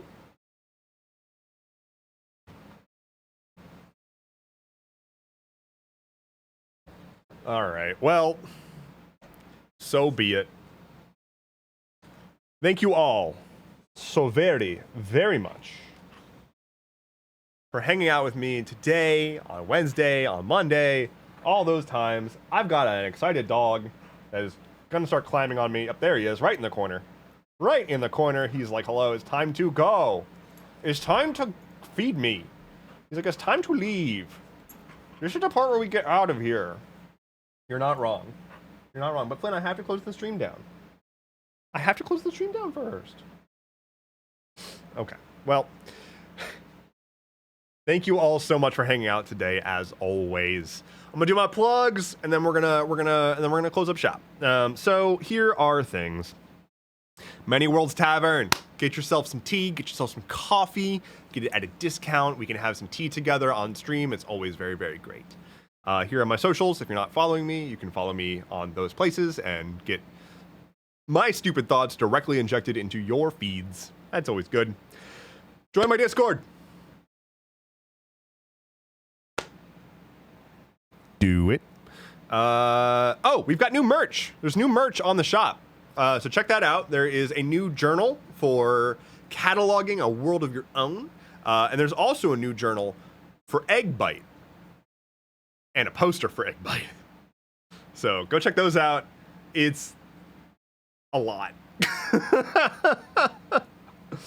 Last things last, my Patreon. I have been working through recording an accurate audiobook reading of the infamous My Immortal fanfiction. We are up to chapter 18 now, and so there's 18 chapters worth of the fanfiction are up already, and we've got about another half to go. So that's great. Check that out. I also have been posting weekly, every once in a while, update videos talking more in depth about the stuff that I'm building and working on right now. And you can also get a bit more behind the scenes insight into the TTRPG that I am hopefully going to be hitting the ground running on here very soon once I finally finish out some of the stuff I've been doing to the streaming software. So, with all of that said, my name is Endeavorance. I'll be back on Monday to see all of your wonderful screen names. I was going to say faces, but that's not true.